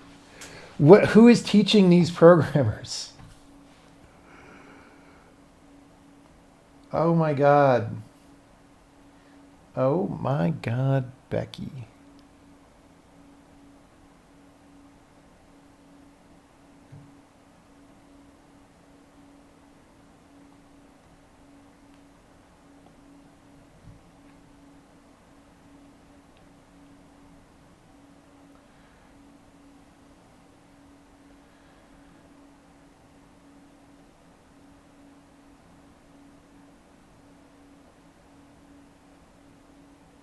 Were we developed to fit LLVM's generator? No.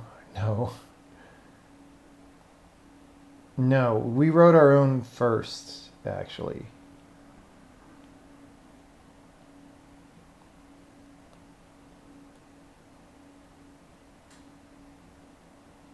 A loop control flow class. Ugh.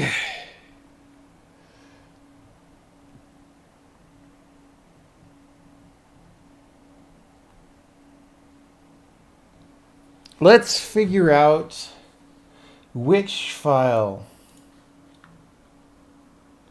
it's going to be. Where do we put this in the sequence? This is like the less wrong sequences, but there are sequences. So we have using advanced. Okay, where's allocators? Memory management. So does memory management have...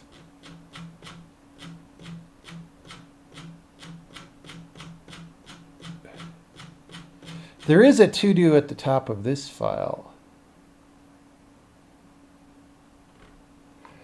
Okay.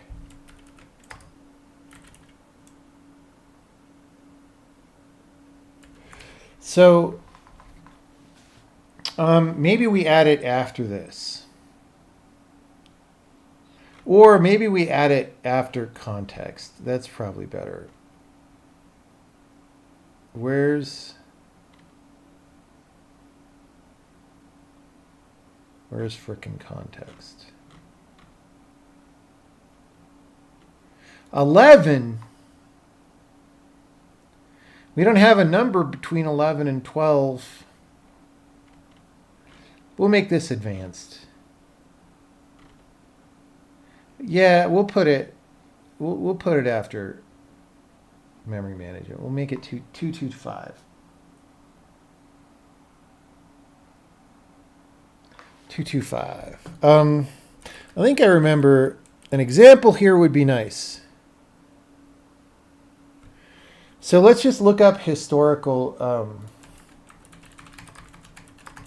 because I remember reading about this in like the whatchamacallit machine. So we don't want general purpose. We want before ENIAC, right?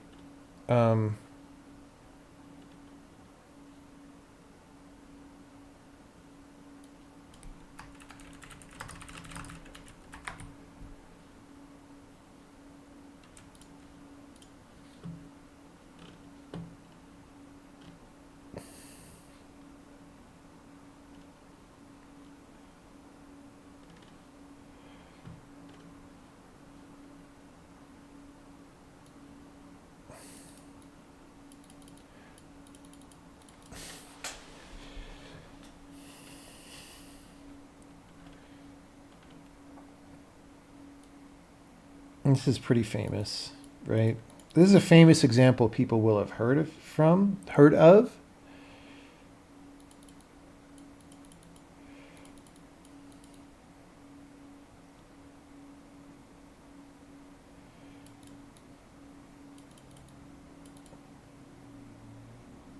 I don't know why they spelled it weird. Does anyone know? Does anyone from England know why?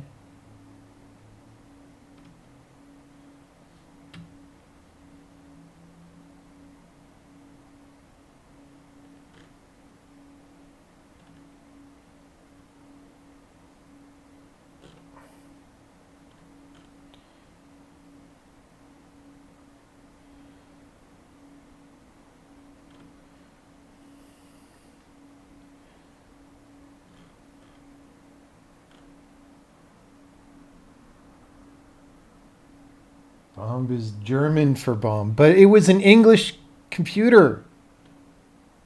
I need the England people to tell me.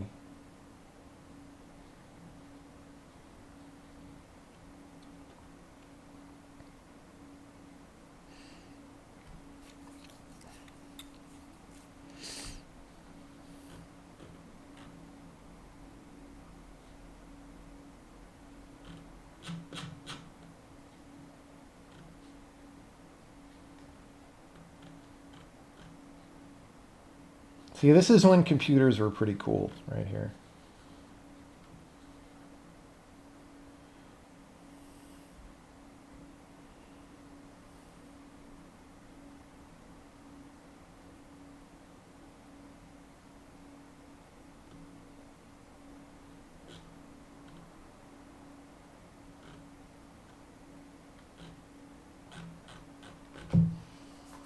Computers are still cool. Citation needed.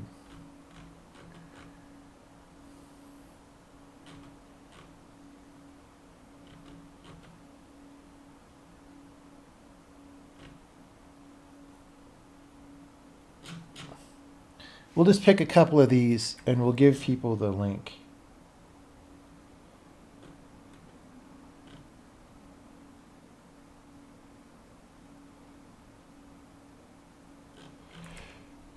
All right.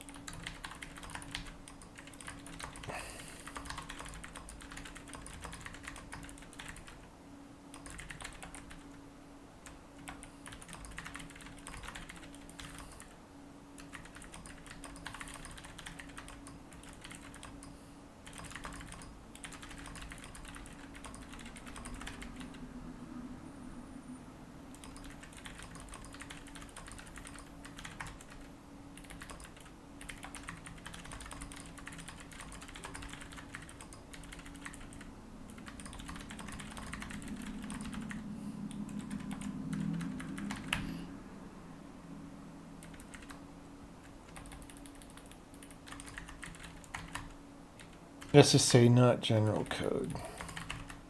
Okay. See, we're more educational now.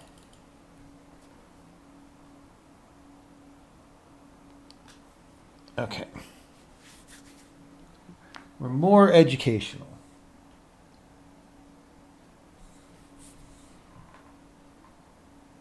Yeah, we don't get into analog computers is a whole different thing.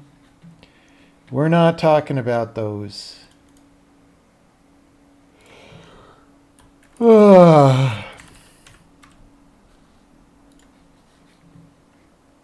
Okay.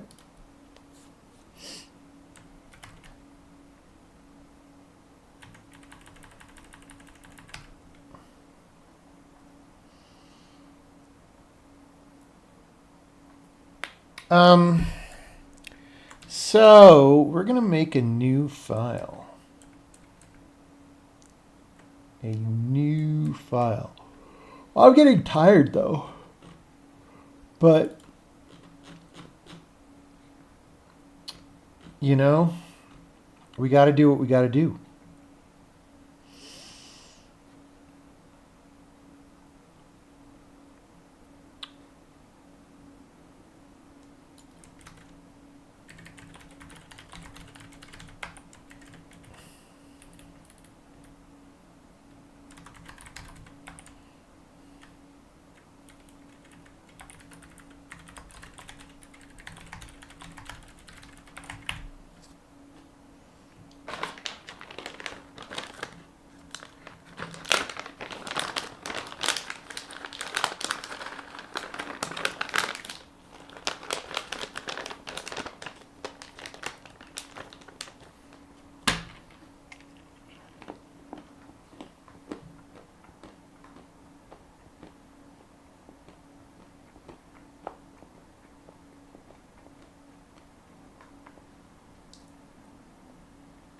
First white paper on arena allocators was written by David Hansen. Go ahead and link that, because if that's the official name for them now, like it feels like people have different names for the different allocators, and we can just change over.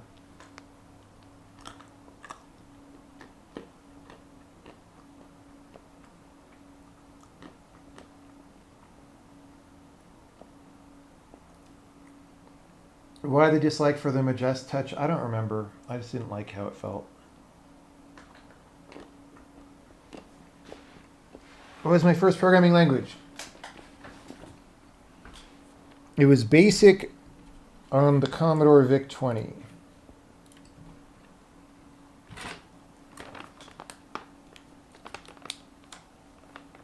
Fast allocation and deallocation of memory based on object lifetimes. What? You sure this is about an arena allocator?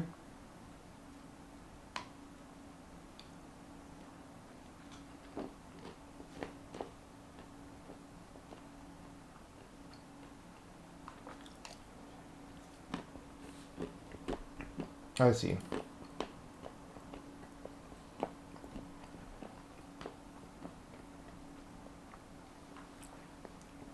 So he's probably saying, hey, you just have 3 arenas or whatever.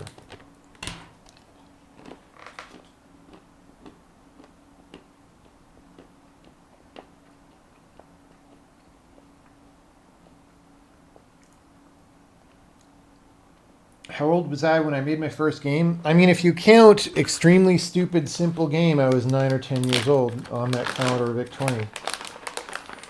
It was a really stupid game, though.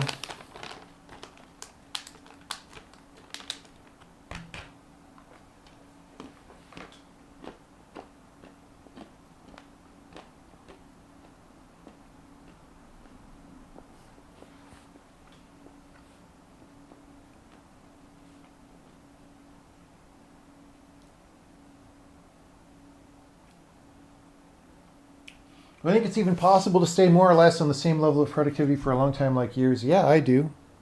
Why do you think? Why would you think that's not possible?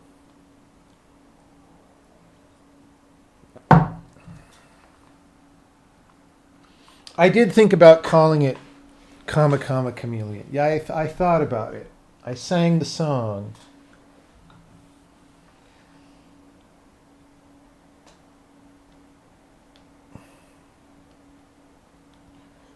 Propaganda is why people think it's not possible. Yeah.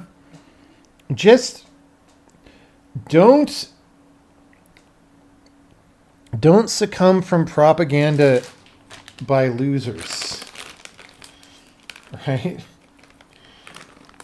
Oh, life is so hard. I can't do anything. I get up in the morning and I program for 7 minutes. And then I Pomodoro and then I program for 7 more minutes. And then I have to watch YouTube React content. And I watch that guy program. And then I go to bed.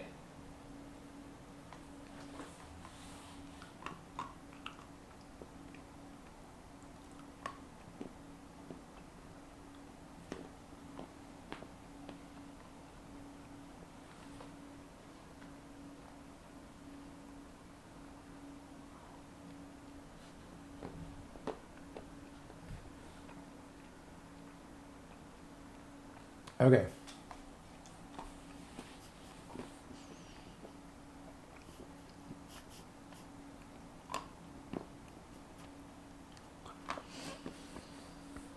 Did the VIC-20 use cassette tapes? Believe it or not, it could use a hard drive to load the mighty 4K of RAM. It also had a cassette tape, but for our classroom setup, there was a hard drive. There was one hard drive for the whole classroom. And there was like a little switch box, right, where you would switch off who had access to the hard drive.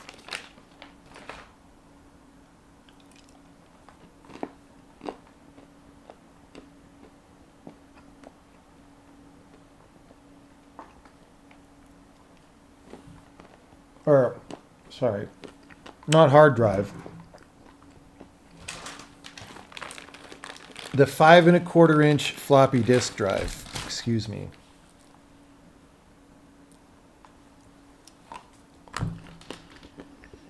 It's just relative to a cassette drive, that is a hard drive.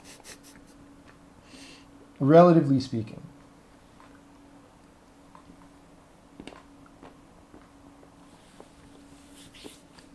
Okay. I'm not feeling in a very creative mood, but we want to document this.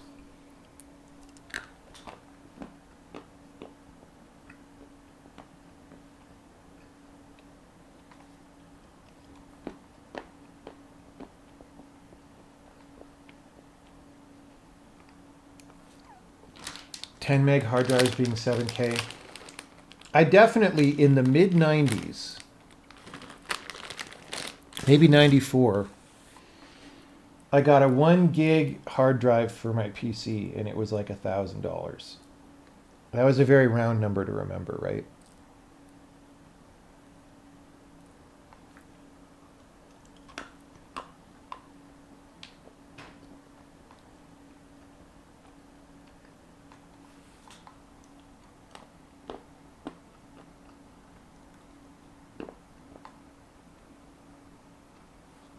Okay.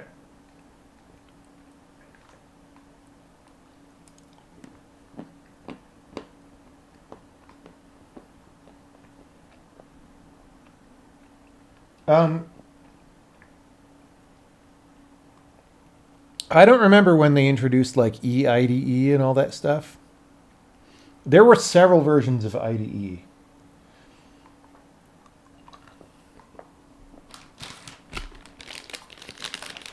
It might have been SCSI.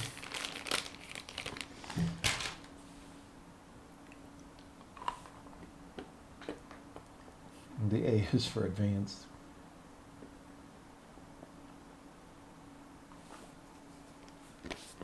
Okay.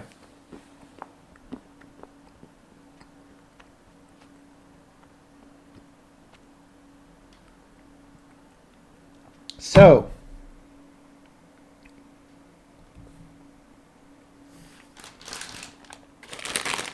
let's see what we have to say about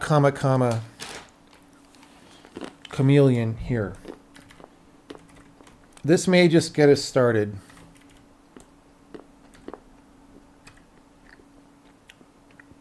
Bro, I was looking this up earlier today.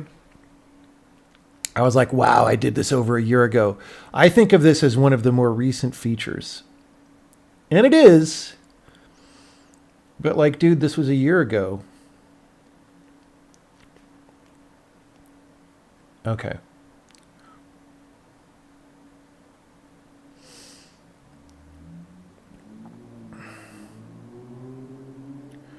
Okay. So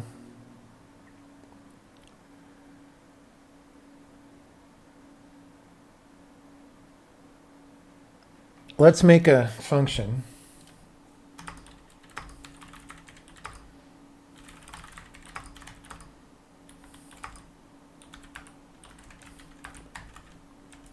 And we're going to say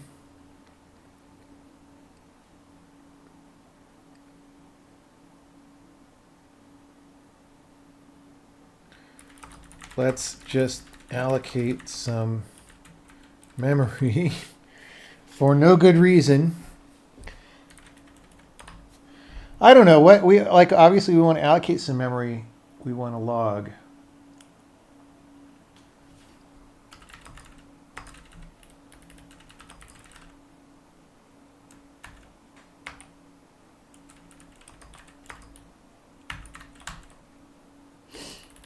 Alloc data.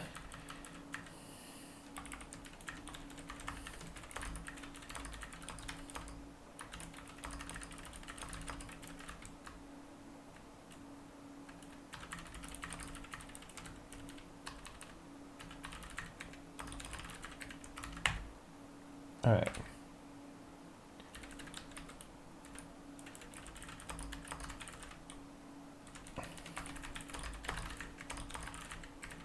All right, so let's do that. We're going to alloc bytes.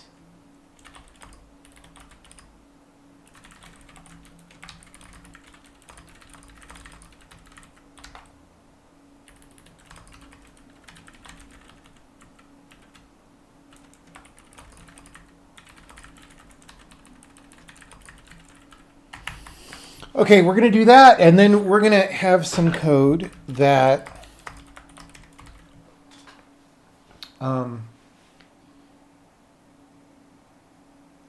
uses this.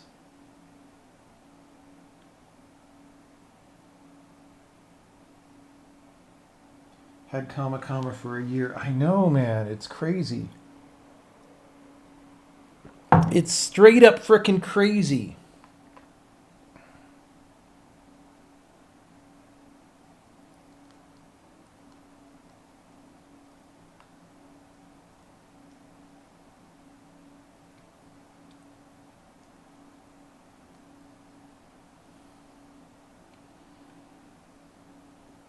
Do you have HTTP clients and or servers? I mean, we have curl bindings that you can call out to.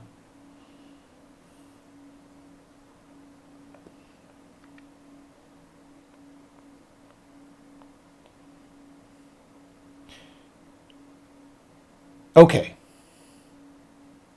So the gist of what we want to do is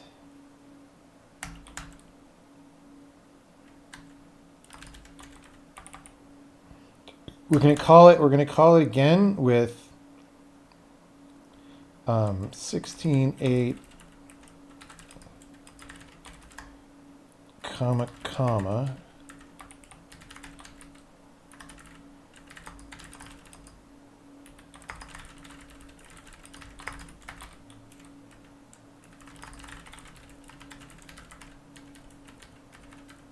We're going to do this. Okay, we're just going to show that it's the same. And then we're going to say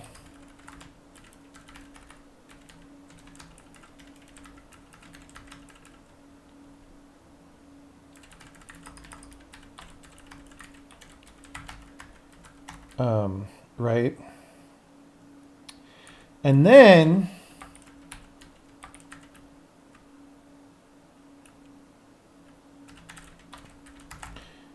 And now, so we did a thing, we have some code where we just print out temporary storage, right? Where was that? It's in 012 temporary storage.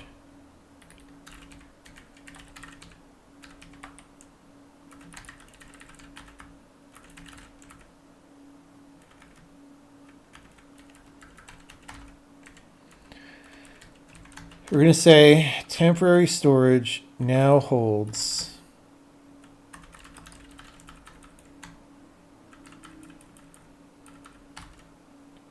all right.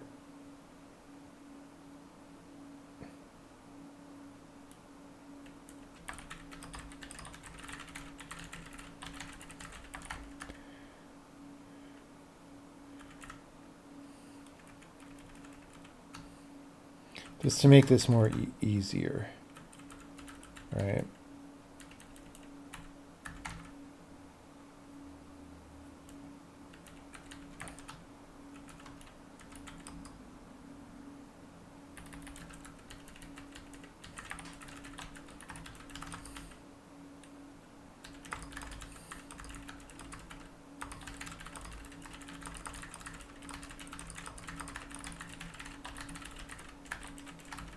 Okay.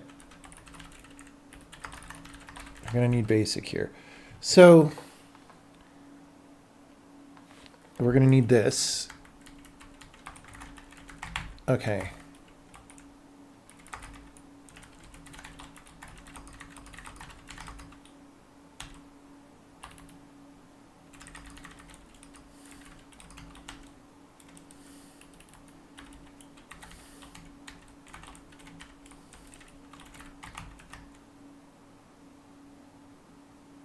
Okay, so we don't have a logger.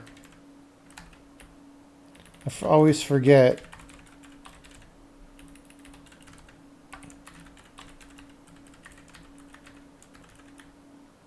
What is it called?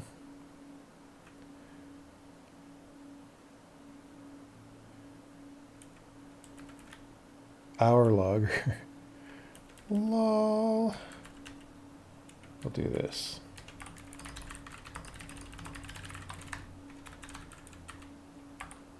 Print. Substitute.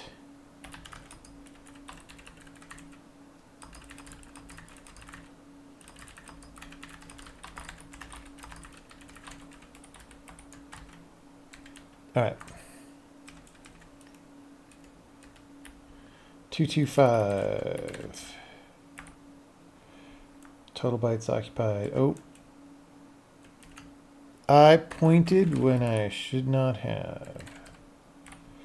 All right, so we allocated 50 bytes. While calling f in the way temporary storage now holds 24. Oh, wait. This is confusing. Who's using 24 bytes? Is print using a little bit?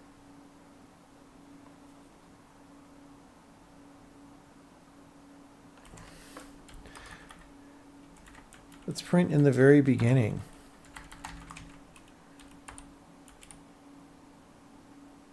Zero. Oh, maybe log uses temporary storage. It just makes it confusing. Let's use a pool instead of temporary storage anyway.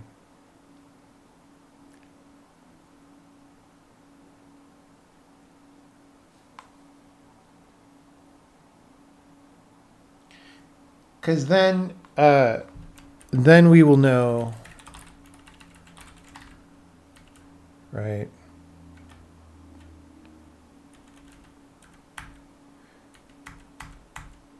So,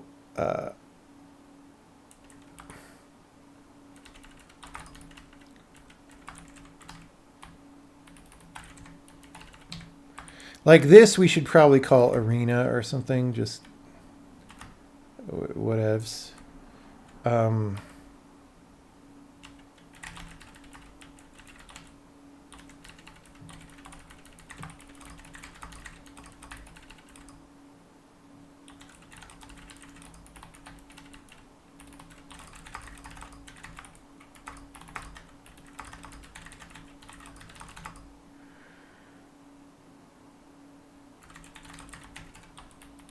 memory.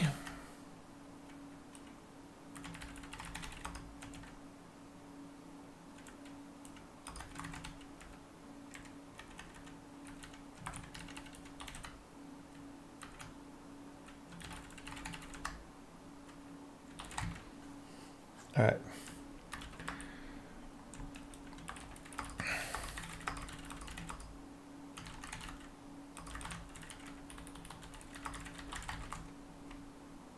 So we're still printing all this temporary storage. Oh, we got rid of it. Okay, so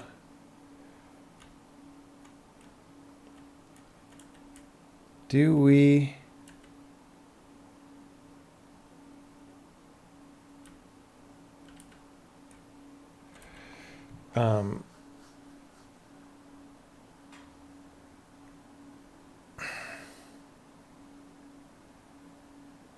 we don't store how many bytes we have allocated.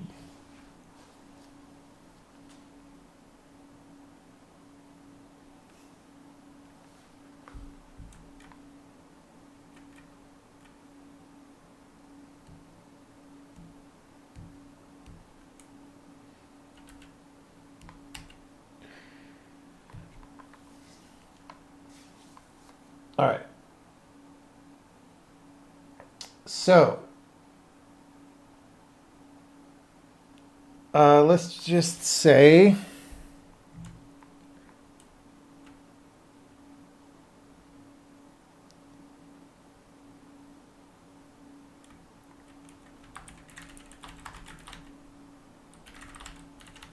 we're just going to do that. We're going to have report bytes used.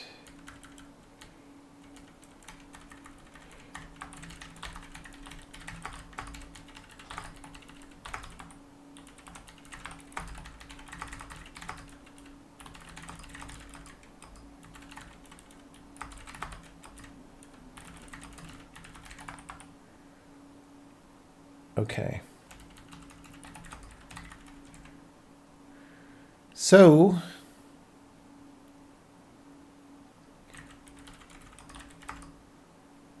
pool dot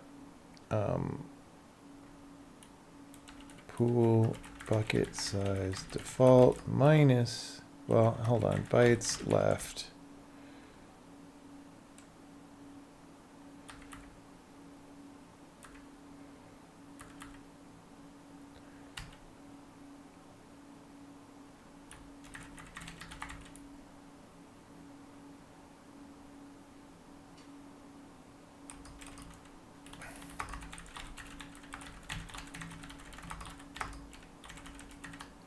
Minus pool dot bytes left. Print the pool now contains bytes. Or yeah, it's not remaining. It's not remaining. It's how many bytes.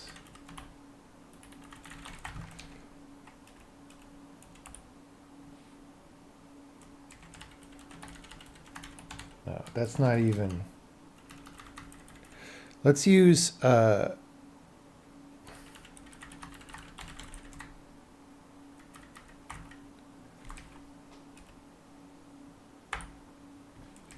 No, no, that's not how to program. All right. So wait, that's giving me how many's left. What?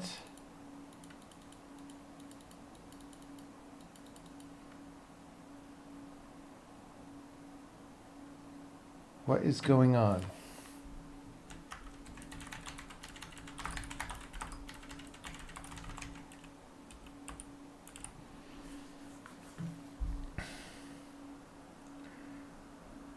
Current mem block. Oh, because we're not actually using it. But, oh, bytes left is 0? Because there's no mem block.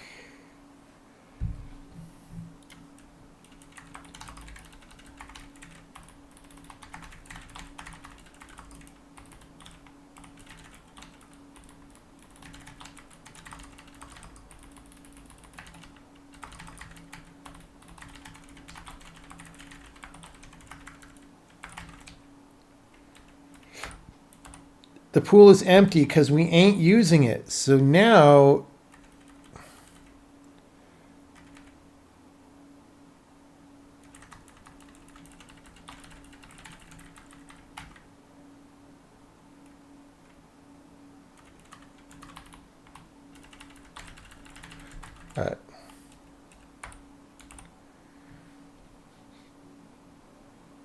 substituting my logger for the real one.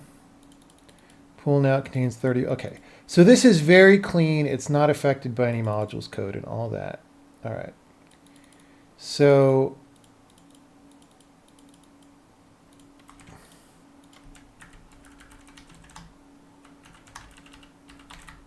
and we're going to print this. All right.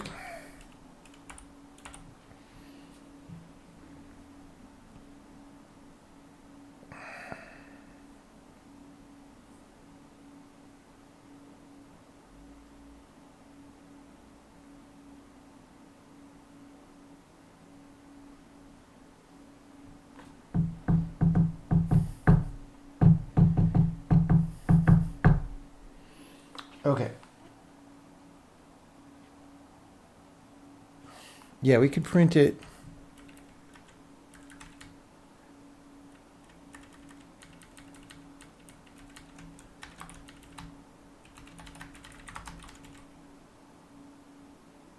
Hold on. I want to line these up. Line them up. Write them out. All right.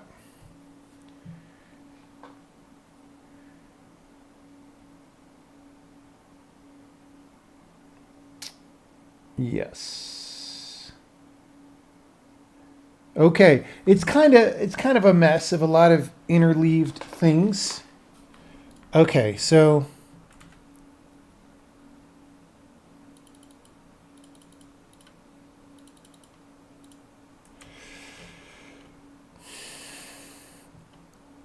I mean, I think this is everything we wanted to demo. So I'll just start filling in the explanation.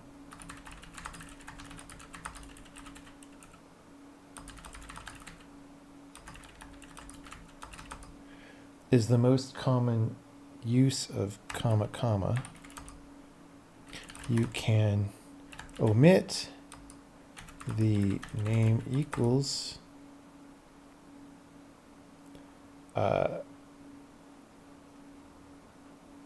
and just pass an allocator. When you do this, the compiler behaves as if you had said allocator equals ...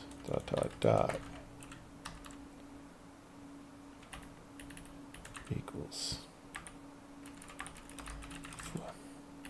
In the example below, we call f using pool allocator just as we did above, but in shorthand. Okay.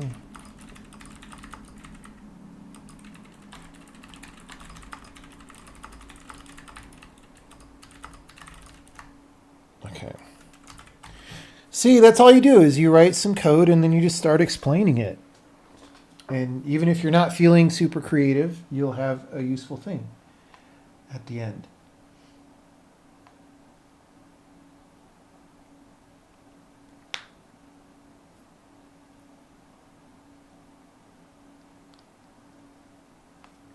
Okay.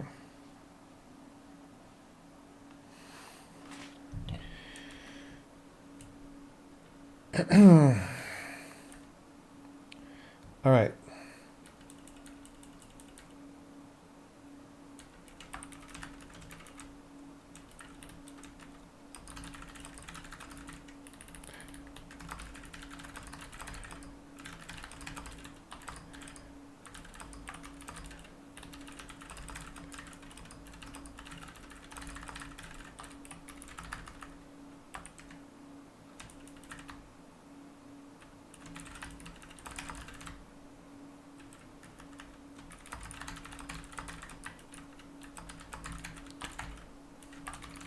Still empty. Still empty. All right.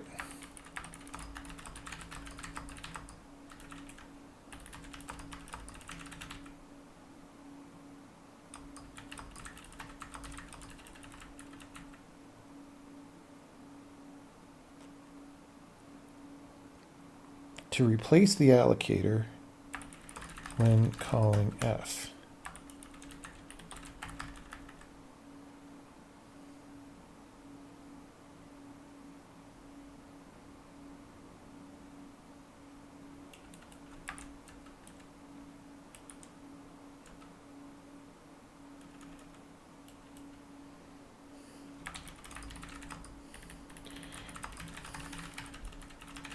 Before and after the call to show that it is unchanged, but during the call, F prints context.allocator, and you will see in the output that it matches pool allocator. Okay.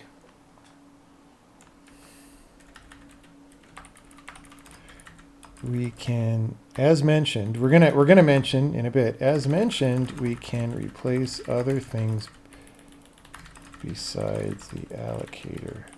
Here we'll replace the logger with something that adds a prefix string. But in general, you can change user-defined fields also. Okay, that's great. That's all of a sudden. Okay, so I just have to write the intro now. Can anyone think of anything we should elaborate or add here before writing the intro?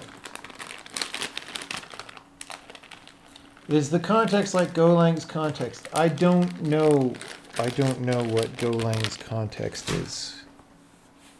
I don't know every programming language.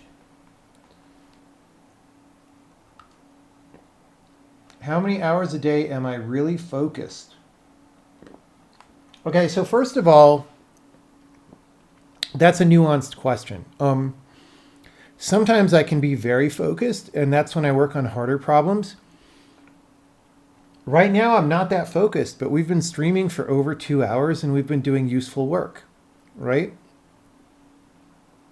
You don't have to be maximum focused, unless by focused you mean just having your butt in the chair doing the work. And yeah, you need to do that. But like, if you mean like how deep of attention do you have to solve really hard problems, it's okay that that varies, and that's fine.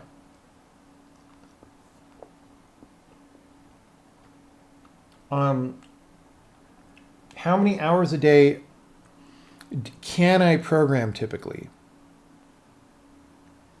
without getting tired?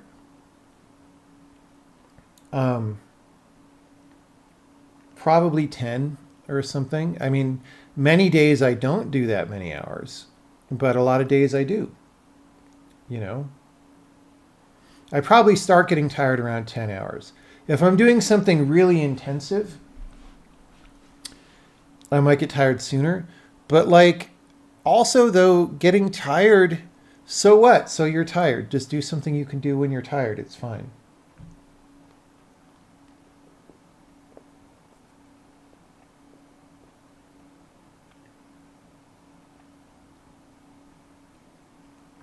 Like, the reason I don't have a lot of respect for other sides of this argument is because those are just, it's usually just people arguing about how they shouldn't, like they take what they want to do and make it a moral issue.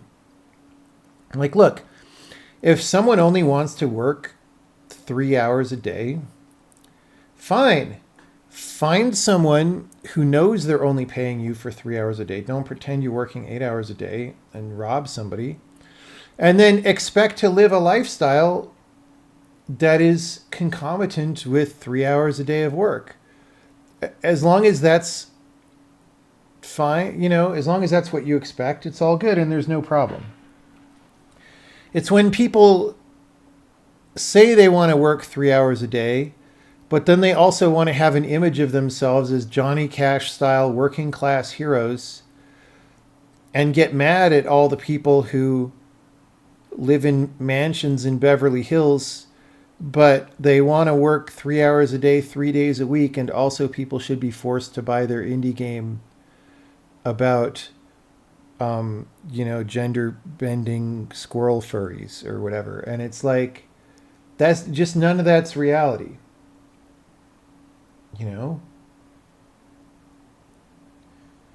Like you can make a game about whatever you want for whatever, however small the audience that is. But like, don't think that you're entitled to people loving the thing that you made with a small amount of hours and a small amount of time. Like it's just, that's where I take issue with all of this.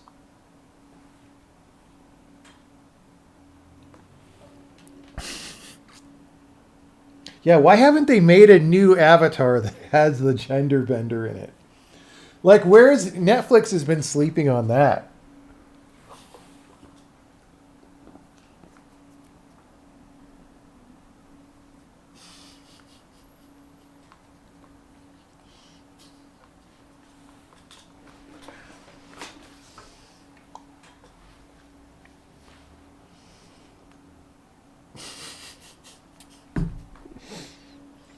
Anyway, that's what I think about all of it. The reason I get so annoyed at it is it's actually very simple. There are a lot of people in the world who work really hard and work a lot of hours. Guess what? If you join the army, you're working a lot of hours and you don't even get to pick when those hours are, right? If you go, work in a mine, which many people do in the US, if you go work on a farm, you're working a lot of hours. You don't like, oh, I'm tired after 3 hours. I need to go rest on my pillow. Like, it's fine. It's fine if you only want to work 3 hours, but just be realistic about what that means and don't pretend like you're some kind of a hero for working 3 hours. It's just, it's a bunch, it's sad. That's how I feel about all that.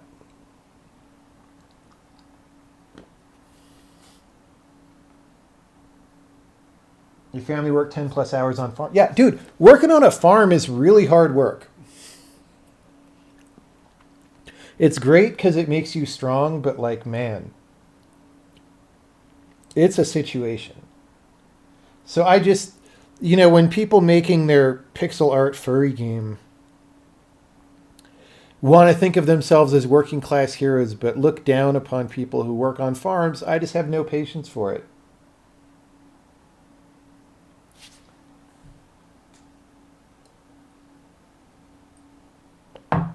They also want everyone to have the same salary regardless of how many hours they worked. Yep.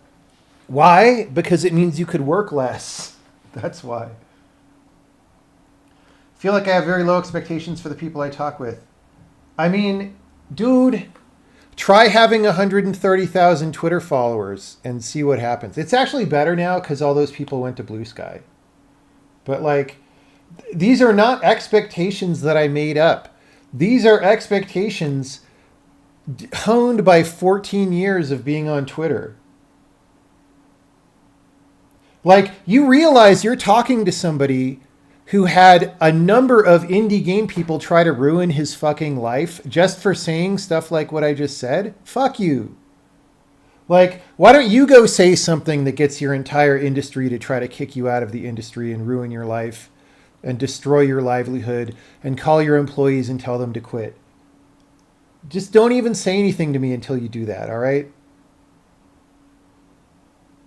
Like for harmless things that are common sense. Yes, I have very low expectations because those low expectations showed up at my doorstep and tried as hard as they could to make me suffer. Yes. Yes, I have very low expectations.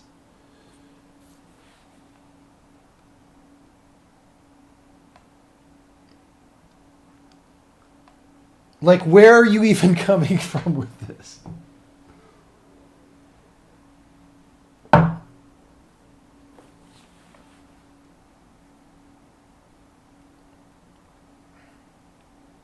Expectations from bare minimums always drives you up the wall. Yeah, I mean, that's the thing. Like, there are a lot of genuinely hardworking people in our society that keep it going. Army and farmers and all these things. Just to mention a little bit. There's so many people. And like,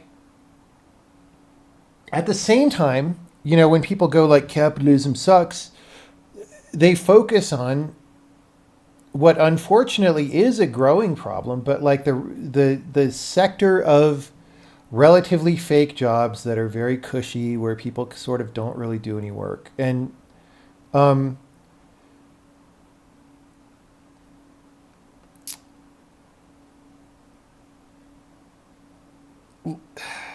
I don't know. You can say so many things about that. Like, that is generally recognized even within capitalism as a bad thing, right? Economists refer to that as a certain category of rent seeking. But also, like, that's the sort of thing that economic corrections are supposed to get rid of, right? Or, to the greatest degree possible. You can never have zero, I don't think. But like, just like saying capitalism is terrible because it allows that, while at the same time aspiring to that yourself and not admitting that that's what you're doing, is like just beyond asshattery. Like, I don't even know what that is. But again, expectations are low. Expectations are really low.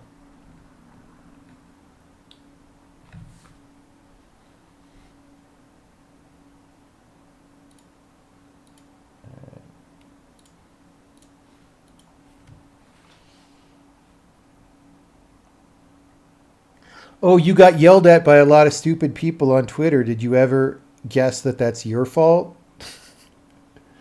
It's like, just go away, dude. Just go away. I know exactly who I'm talking to now. Don't bother talking to me anymore.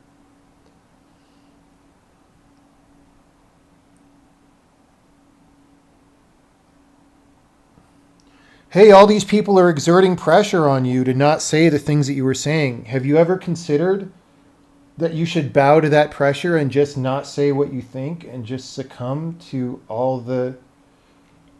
Have you ever just considered that you should just be quiet if you're saying something that the left-wing army doesn't like?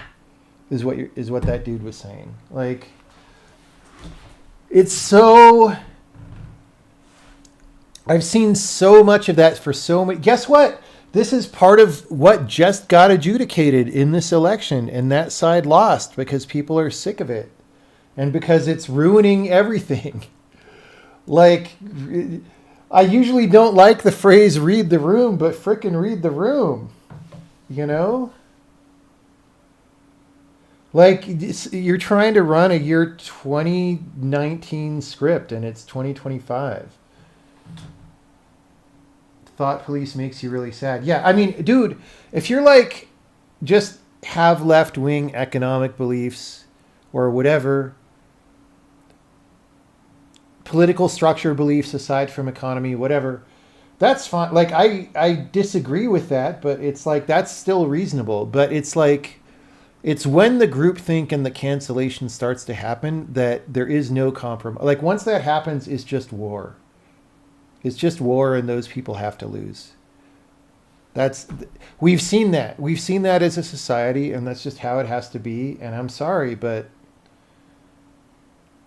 you can't let cancel culture destroy civilization. You just can't. And it will if you let it.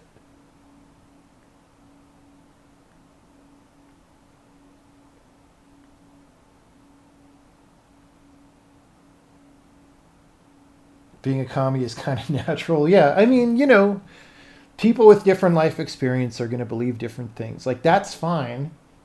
As long as the belief isn't, I'm going to I'm going to threaten you for saying things I disagree with. That's just unacceptable. You know.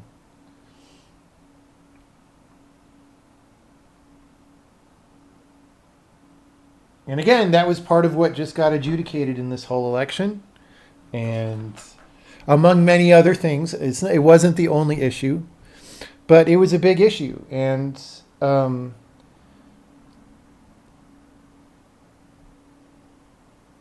you know, most people I meet are very happy that things went this way.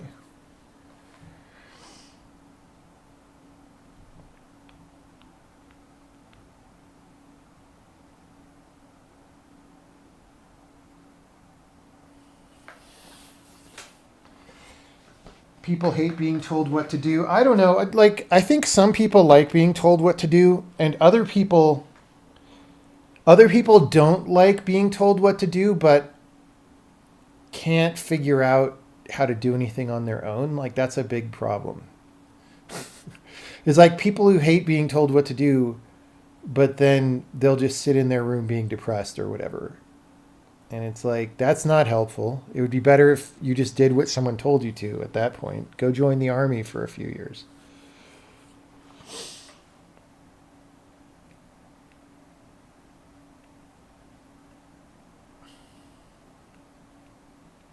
Army won't help you. It'll help. It'll help a lot.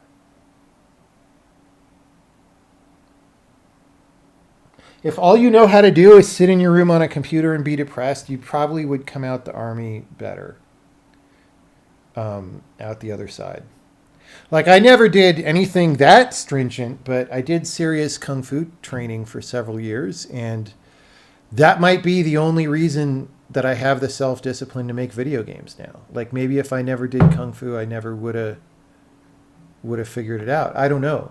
Certainly before, like, it coincides with when I started working on braids, so it's hard to separate these things. But like, my life before that was just like sort of working on projects and then giving up on them, and working on other projects and giving up on them, right? That might sound familiar. Yeah. If you live in Russia, maybe don't join the army right now. In the US, we're not really in an active engagement, so it's a safer call.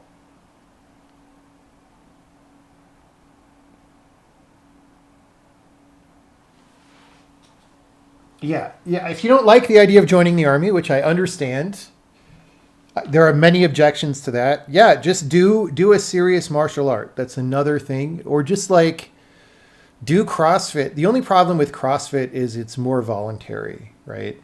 Like if you go do Kung Fu, if you're going to keep going to the school, you are expected to meet certain goals, and somebody is standing there watching you do it, right? That's the thing, is like somebody's standing there saying, okay, you're going to do this many push-ups now. Go. And you better do that many push-ups, right? And the number keeps going up, among many other things. So it's just really useful. It's just really useful.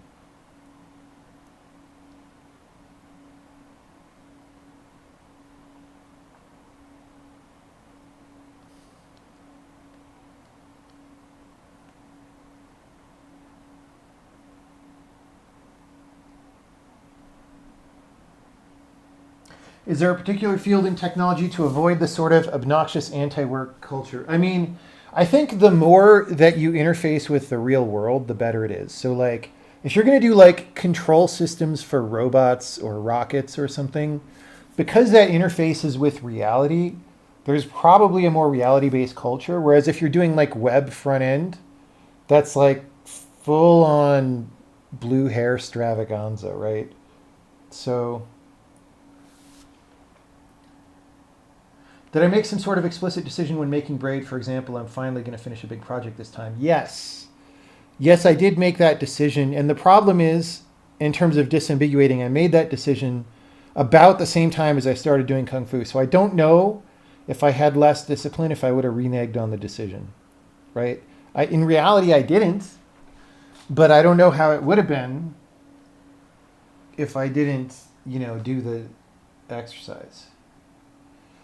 You did a lot of BJJ and wrestling, and you still do not have any discipline outside of physical activity. What was the training? Was the training a disciplined style training, or was it more just like I'm going to go in the gym and like train how I feel like today? Because those two things are very different.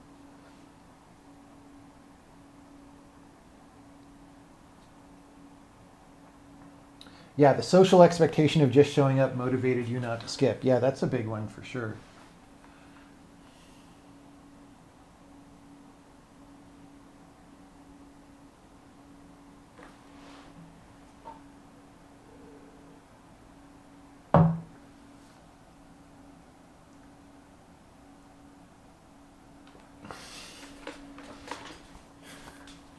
There's a lot of web stuff in the heartland, and people are pretty mature and have a decent work focused culture. Okay, well, that's good to hear.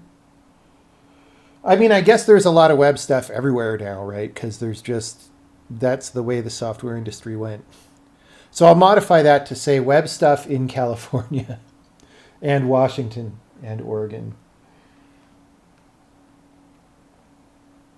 Most people just go to hang out. Yeah, so that's not, like, if you need to self supply motivation, that's less good. Like, the thing that I liked about my kung fu school was it's like, look, you're showing up. They had sashes instead of belts, and it was like, look, you have no sash.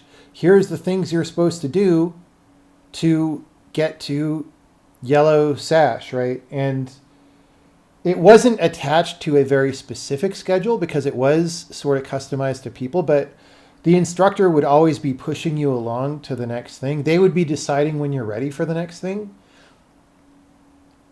And, you know, they would teach you and then watch you do it. And the expectation was that you would keep getting better, right? And it's just a good kind of a system.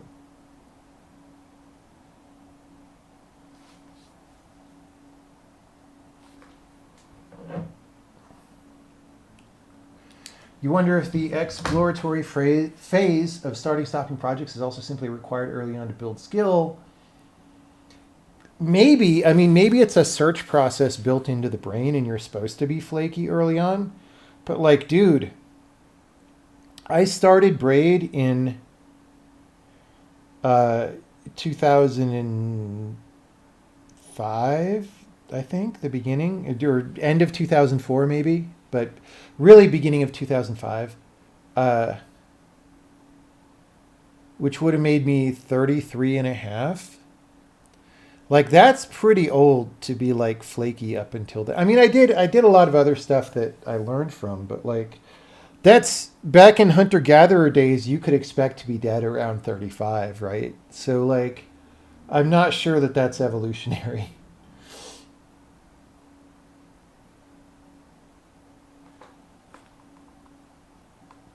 Yeah, I was just back in California this week. It's so nice. It's such a nice place. But yeah, the way it's run is just horrible. You can't live there and have self-respect. They wanted you to get in a fight if they put you in a. You're thinking of a different definition of sash.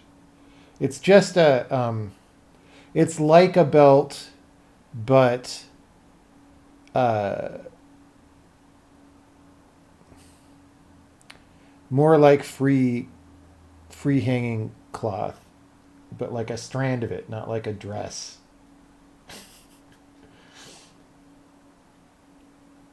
Um, and then there were belts later. Like once you got to black, there were belts or gold, right?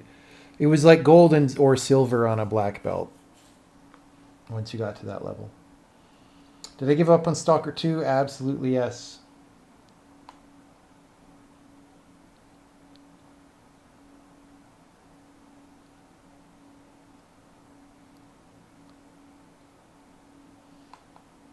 Didn't I just turn 20? Yeah, like time is a nonlinear sequence of concepts.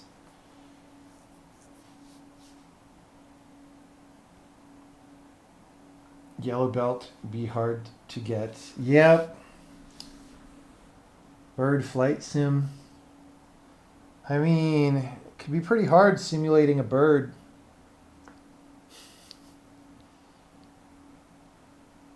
After all the fires, were people there more aware of how bad their state government is? I mean, here's the thing.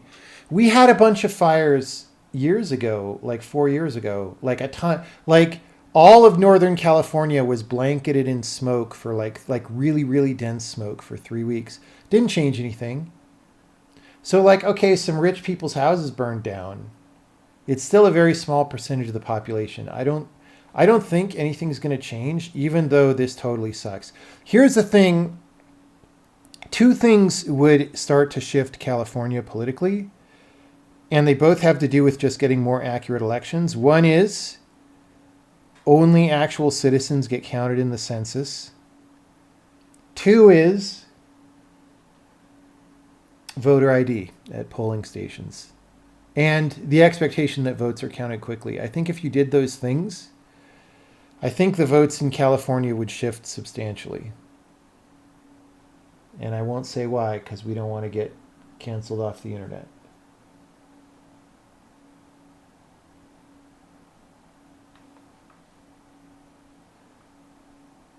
Will I be at GDC this year? I gave up on GDC a long time ago.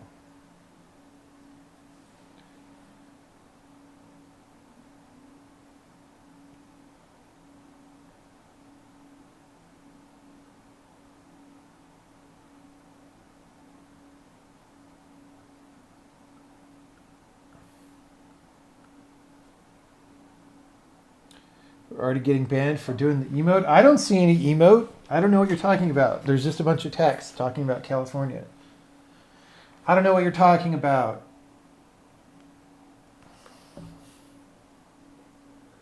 Okay, I will get some more water. I will be back.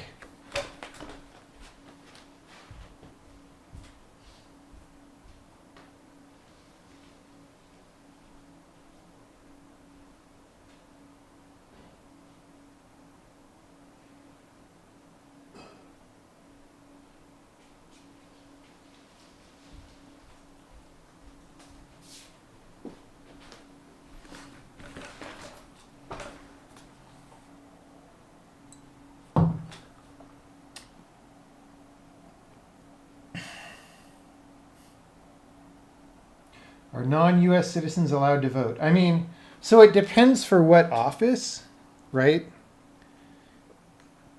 For federal things like president, no.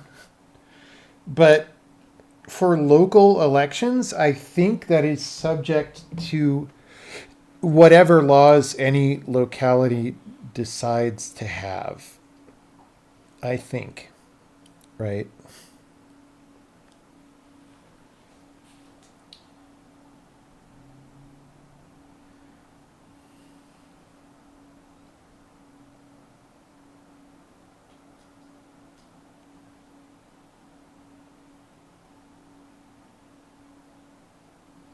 You don't believe so? Yeah, that might be wrong. I don't know.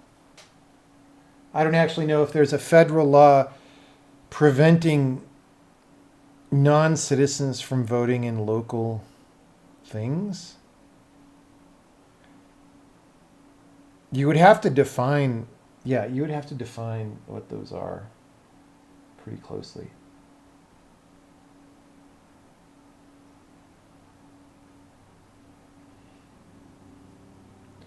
Why do people still live in California?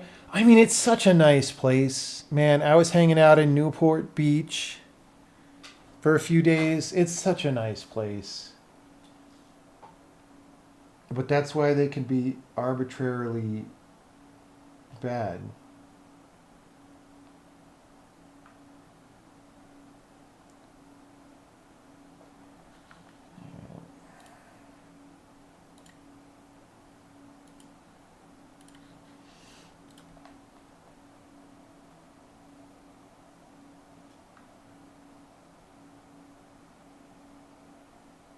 They gave you a voter registration. LA smells like pee. Well, Newport Beach is not Los Angeles.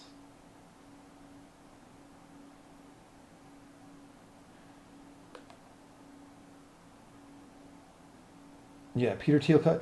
I think Peter Thiel's take on it is correct. It's like, it's because California is so good that it's governed so poorly, because if it weren't, such a nice place, everybody would be a lot more discontent and would revolt, right? And if there weren't so much money to pay for all the inefficiency, there would have had to have been a revolt.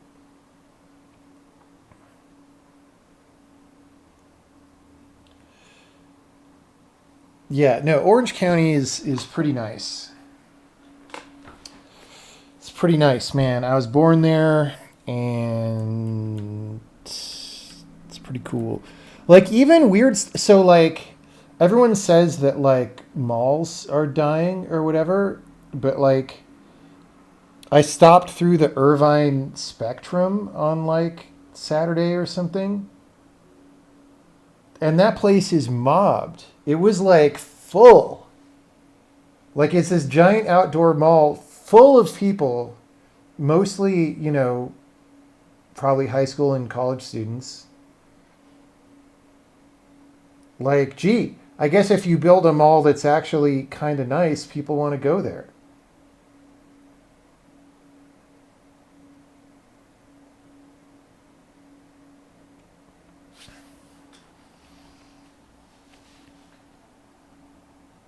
Laguna Beach, yeah, I was in Laguna Beach a few days ago.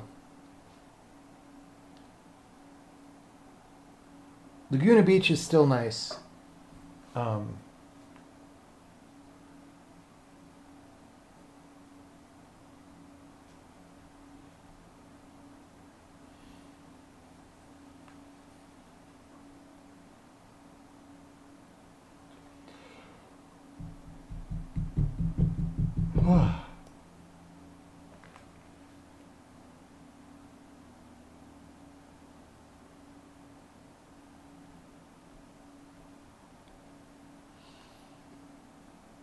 okay, let's finish this by writing the introduction. Here we will introduce a shorthand way of making temporary changes to the context. We have already discussed how a primary use of the context is to temporarily swap out a function like an allocator or a logger for a subtree of the program.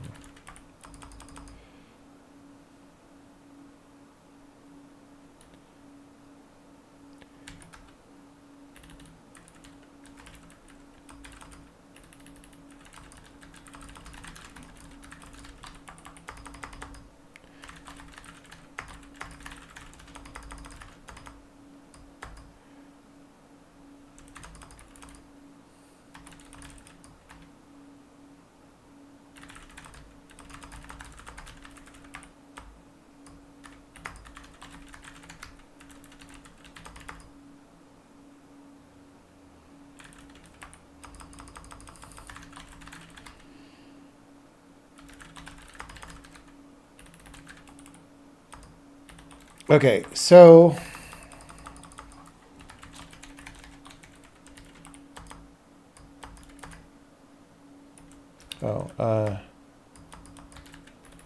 push context, new context, some function.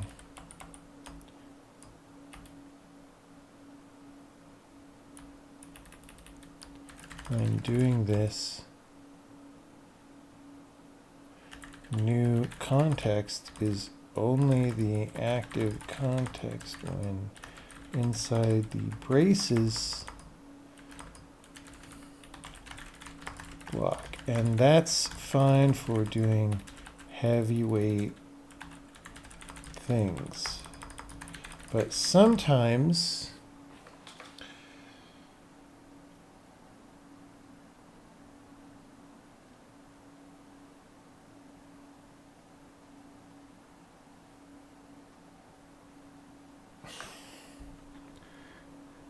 you want to do, but usually Often lightweight things.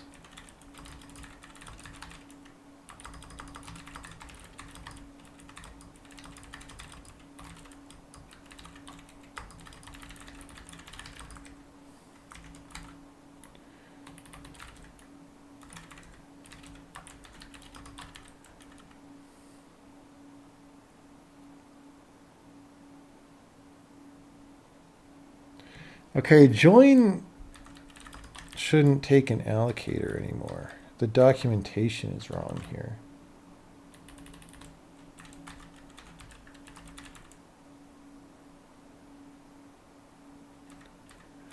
Scan should not.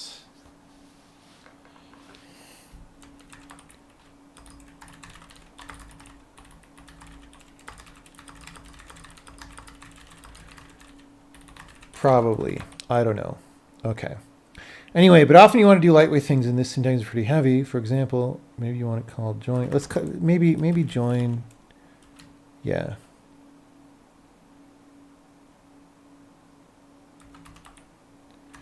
But you don't want the result to be allocated on the heap.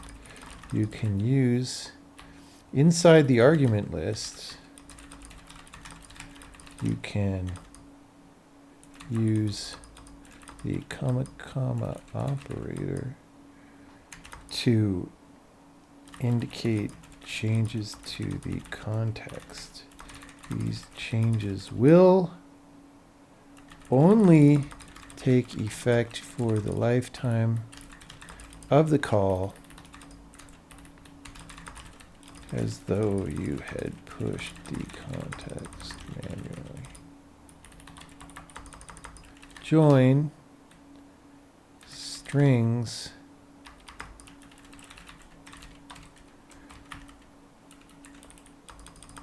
let's look at a runnable example.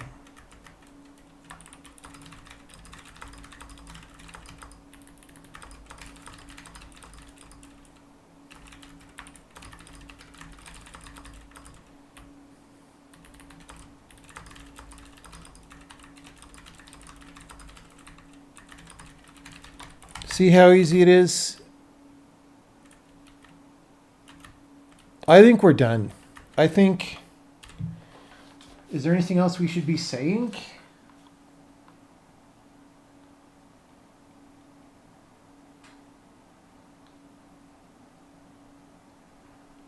Could make a version of F that explicitly takes an allocator. Yeah. Maybe. I don't know. Is the plan still to make function pointers fat? Yeah, that's my best idea. There's sort of two basic ways that it could work. And I haven't really decided which way. Although I was thinking about it last week and I got excited because I thought I had the answer. And then I forgot what the answer was. So I need to think about it some more. But yeah, that's still the plan. Use the pool at all. Use the pool at all.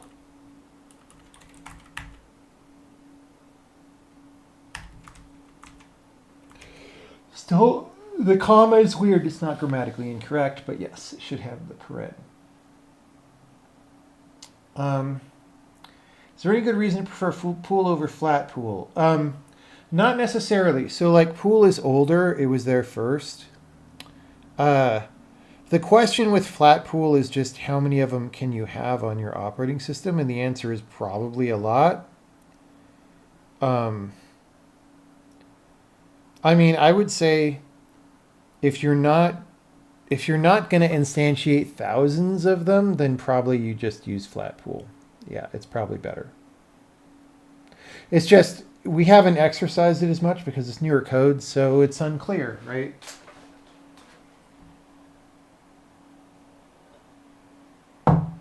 Could I have used that here? Yes. Would it have made the code simpler? Yes. I just didn't think of it. Because we wouldn't have had to do these shenanigans about figuring out the bytes used if we had thought to use flat pool Here, instead, we would not need to do this. Line 54, where are you? Yeah, see, I'm tired, but I still managed to do useful work. How do you succeed in the games industry? I don't know, man. I don't know.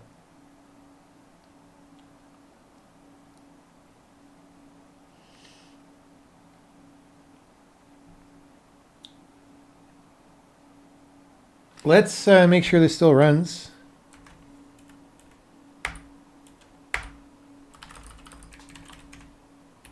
And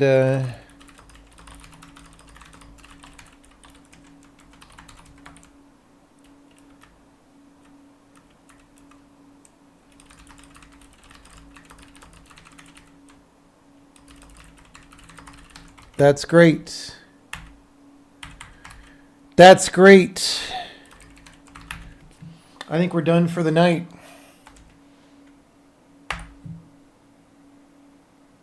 There's more things we can document, of course, but this was just a quick 3 hours after our normal workday to document some documents.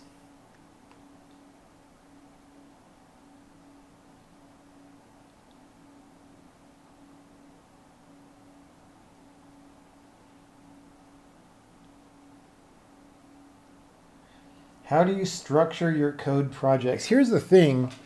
I designed this programming language to be very fluid, so it doesn't really care that much where files are and where functions are inside files, and I just sort of move stuff around when I feel like it. And then I just remember where stuff is. And if I find myself being confused by things being in a certain place, I'll just move it. And it's just very easy to move things, and that's great. Did a whole workday in a stream. Dude, I have hired people who would take a week to do what I just did, and they no longer work at the company.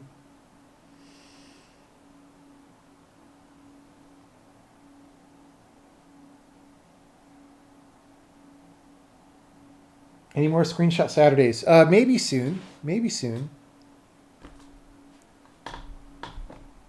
You never know. Could happen. We definitely had some discussions about.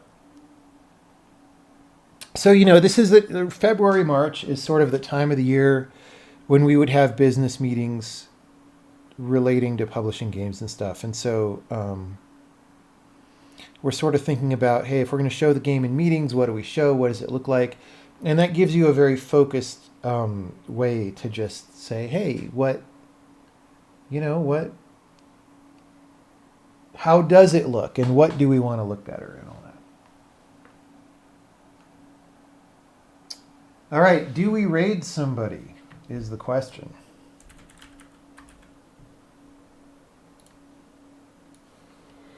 Who is living in software land now?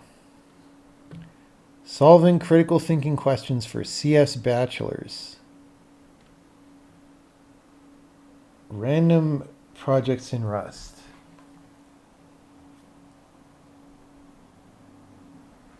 Randy. Who is Randy? Is that Pirate Software? Or is that someone else? Randy.